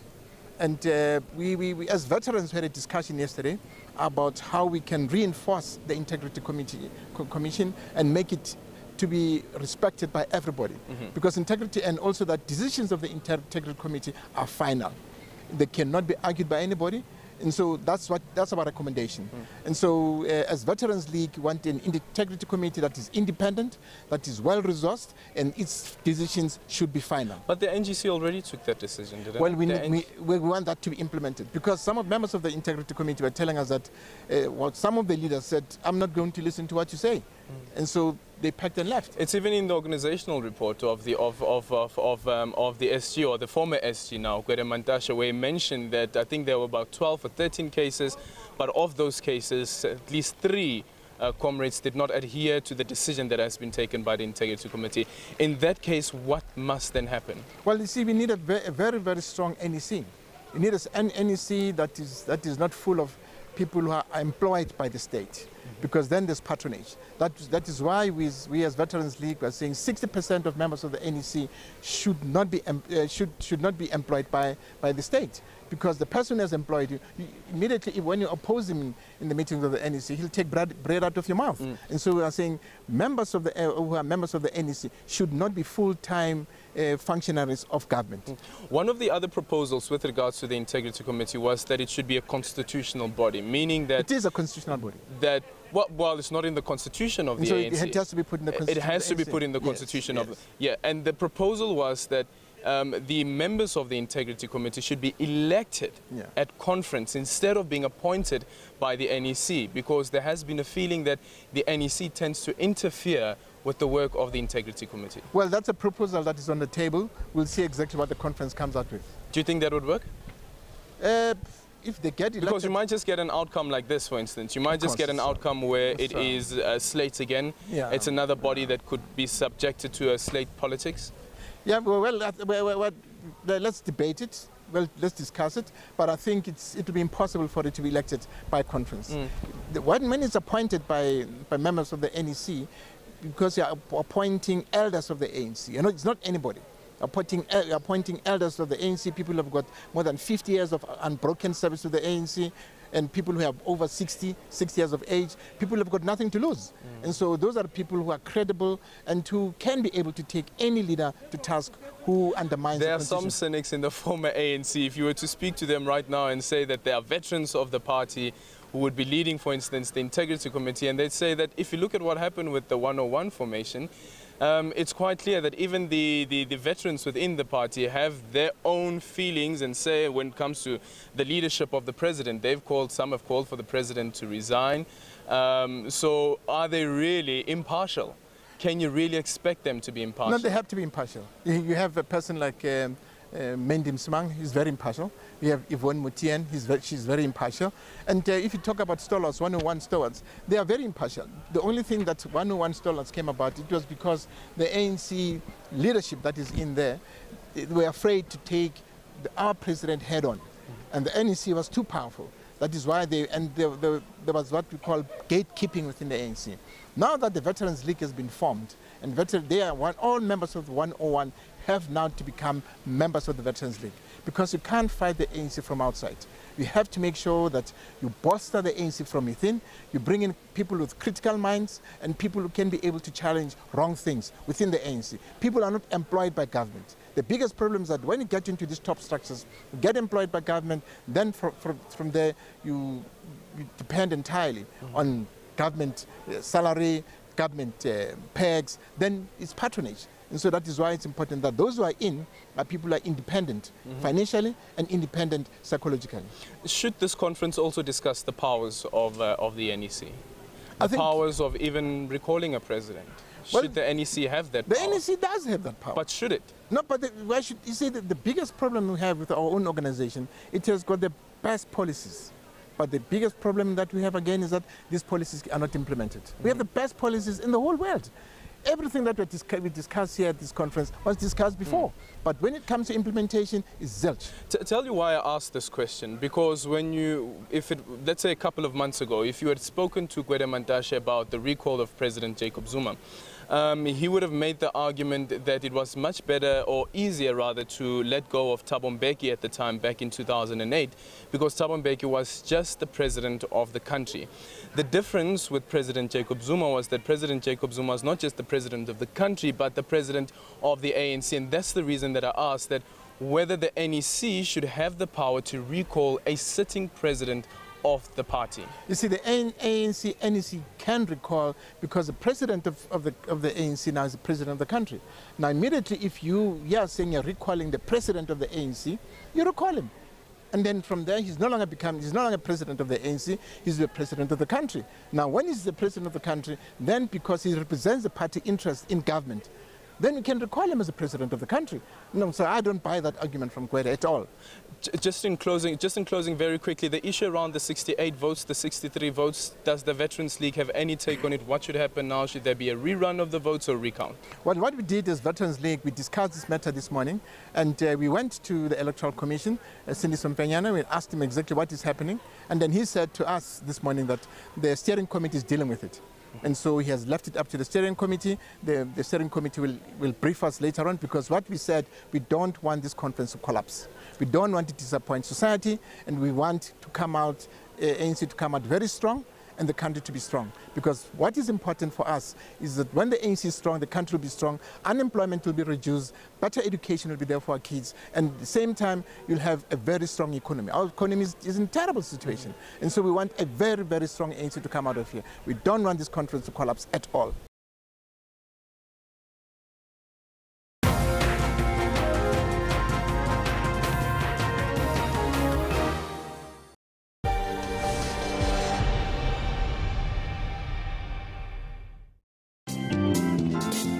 When I was passing the casino, I said, that edge came, said, I'll just try, you never know.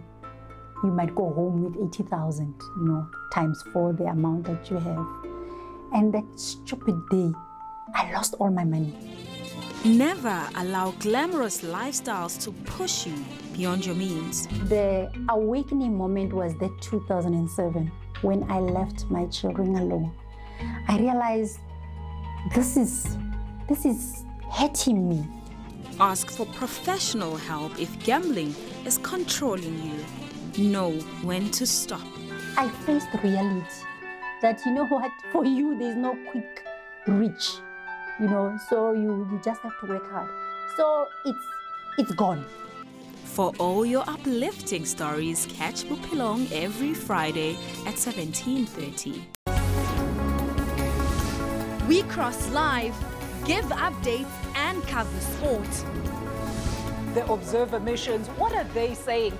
It will be a very difficult announcement to make, to say whether these elections have been free and fair. 1 in every 100 people are diagnosed with arthritis daily.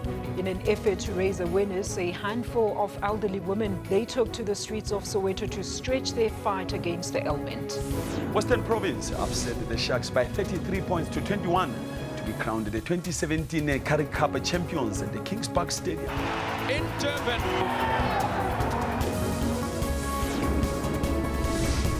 On time with weather every hour, all the time. For all news, stay tuned to AM News every Saturday and Sunday at 10:00 hours Central African Time.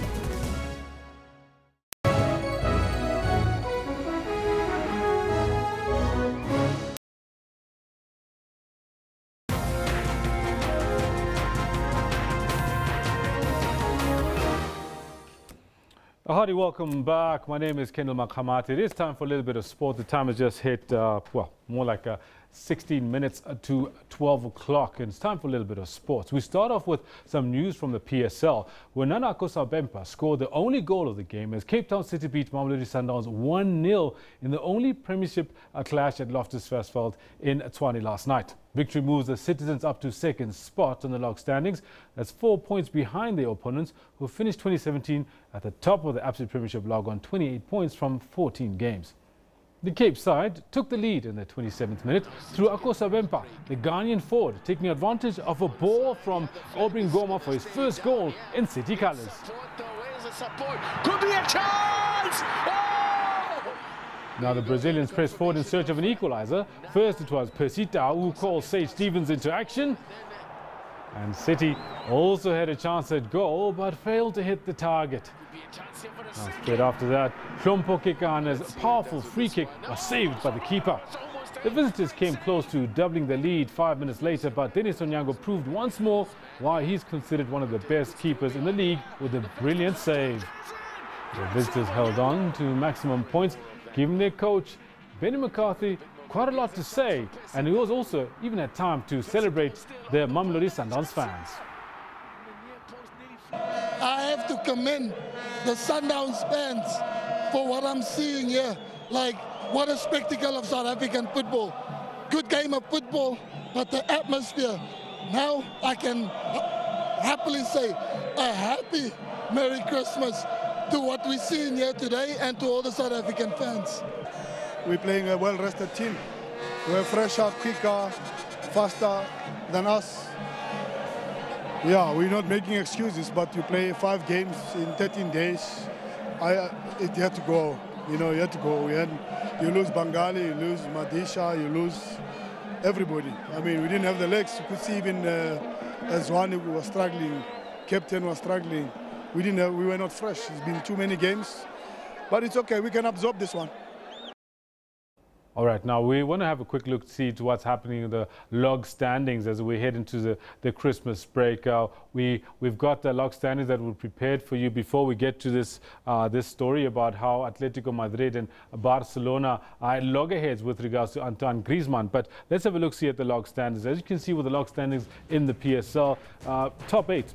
First up, lots of movement happening in the top 8. Mamelodi Sundowns going nowhere fast. They're sitting at the top on 23 goals that they've scored for themselves and only 10 against them. Looking just at the goal difference column right there, they've been doing extremely well. They've been winning games with 4-1s and 4-0s, and that's why they're looking so pretty up there on 28 points. And then Cape Town City a little closer, 17-4, 15 against on 24 points after 15 matches. Kaizer Chiefs, they're still sitting in 3rd position. Amakosi are ecstatic and actually quite relieved that they're sitting right up there in the top 3. Baroka FC, who used to be joint first, have moved upwards into 4th position, and as you can see, their goal difference is 19 and 19. 19 against 19-4, 0 goal difference and 22 points. Free State starts moving upwards. Orlando Pirates, Chipa United and Bloem Celtic, they're slipping downwards towards the bottom half of the top 8. We look at the bottom half of the log. In the bottom half of the log, once again, just as much movement. Maritzburg United slipped downwards out of the top 8.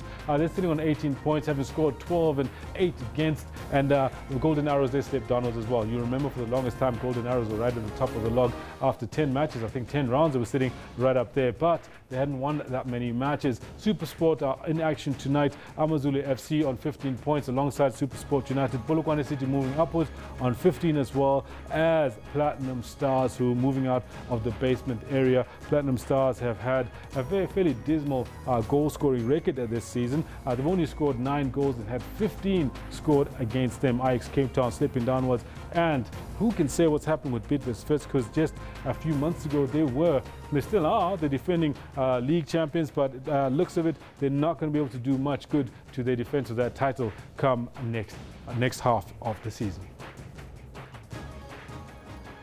Right, now a little track back, if I could, to that Atletico Madrid story with regards to Griezmann and so on. They've reported Barcelona to FIFA for an illegal transfer approach for their striker Antoine Griezmann.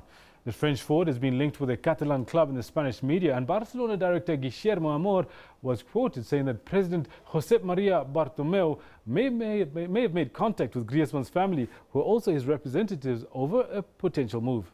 FIFA said they had received a complaint from Atletico, but had no further comment at this stage. Barcelona, who were issued with a 1-year transfer ban in 2014 for signing underage players by world football governing body FIFA, did not respond when asked for comment. Clearly, there's lots more to cover with that particular story. Now, 2 veterans will return to the South African squad for the first ever 4-day day-night cricket test starting on Boxing Day in Port Elizabeth. We're talking about A.B. de Villiers, who helped the Titans beat the Dolphins in last Saturday's Ram Slam T20 final in Centurion. Will be playing his first test match in almost 2 years when the Proteas host Zimbabwe in Port Elizabeth on Boxing Day. He has been withdrawn from today's invitational side as a precaution because of a lower back niggle. His last test match was against England at Supersport Park in January 2016. Joining de Villiers in the test squad are fast bowlers Dale Steyn and Vernon Philander, who've both recovered from injury and are expected to hit the ground running. Didn't get all of it, but enough for 6, but not enough for the crowd to get their Now, world 100-meter champion Justin Gatlin said he was shocked and surprised at doping allegations made against his coach Dennis Mitchell. Like Gatlin, Mitchell is a convicted doper, but Gatlin says he has since fired the coach. The 35-year-old Gatlin, who won the world title in London this year against the backdrop of jeering relating to his 2 doping bans, issued a statement via Instagram where he claimed that he's not using and has not used performance-enhancing drugs. Britain's Daily Telegraph set up a sting where they claim Mitchell, the American former medal-winning sprinter, was previously banned for doping, and sports agent Robert Wagner had offered to supply performance-enhancing drugs to undercover reporters claiming to be making a movie featuring a doped athlete. The Athletics Integrity Unit and the U.S. Anti-Doping Agency have said they're both investigating the claims. In August, in Usain Bolt's final individual championship race, Gatlin took the 100-meter gold at the World Championships in London, with the Jamaican finishing third in that particular race. And that, ladies and gentlemen, is where we're going to leave it. And thankfully, I see that Shante has managed to join me to say goodbye to you. And it's been an awesome day of bringing you news today. It definitely has. And hearing your story of people stealing people, hold on to your people this December, Kendall. That's a wrap up from myself, Shante Yankis, and Kendall Makabate. We'll see you guys tomorrow. Ligamos.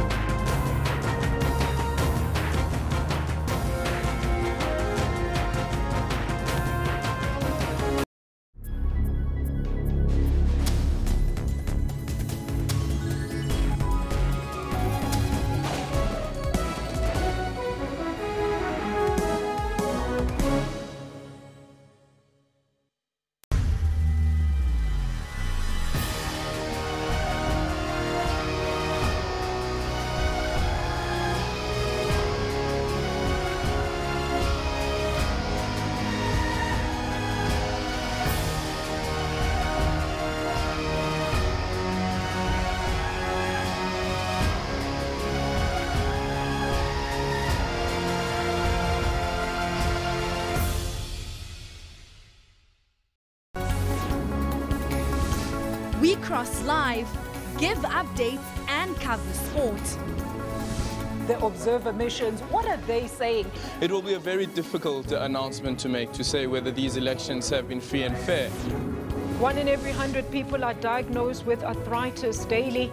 In an effort to raise awareness, a handful of elderly women, they took to the streets of Soweto to stretch their fight against the ailment.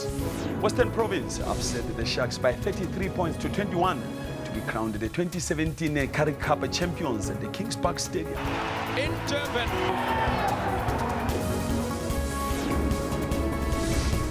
On time with weather every hour, all the time.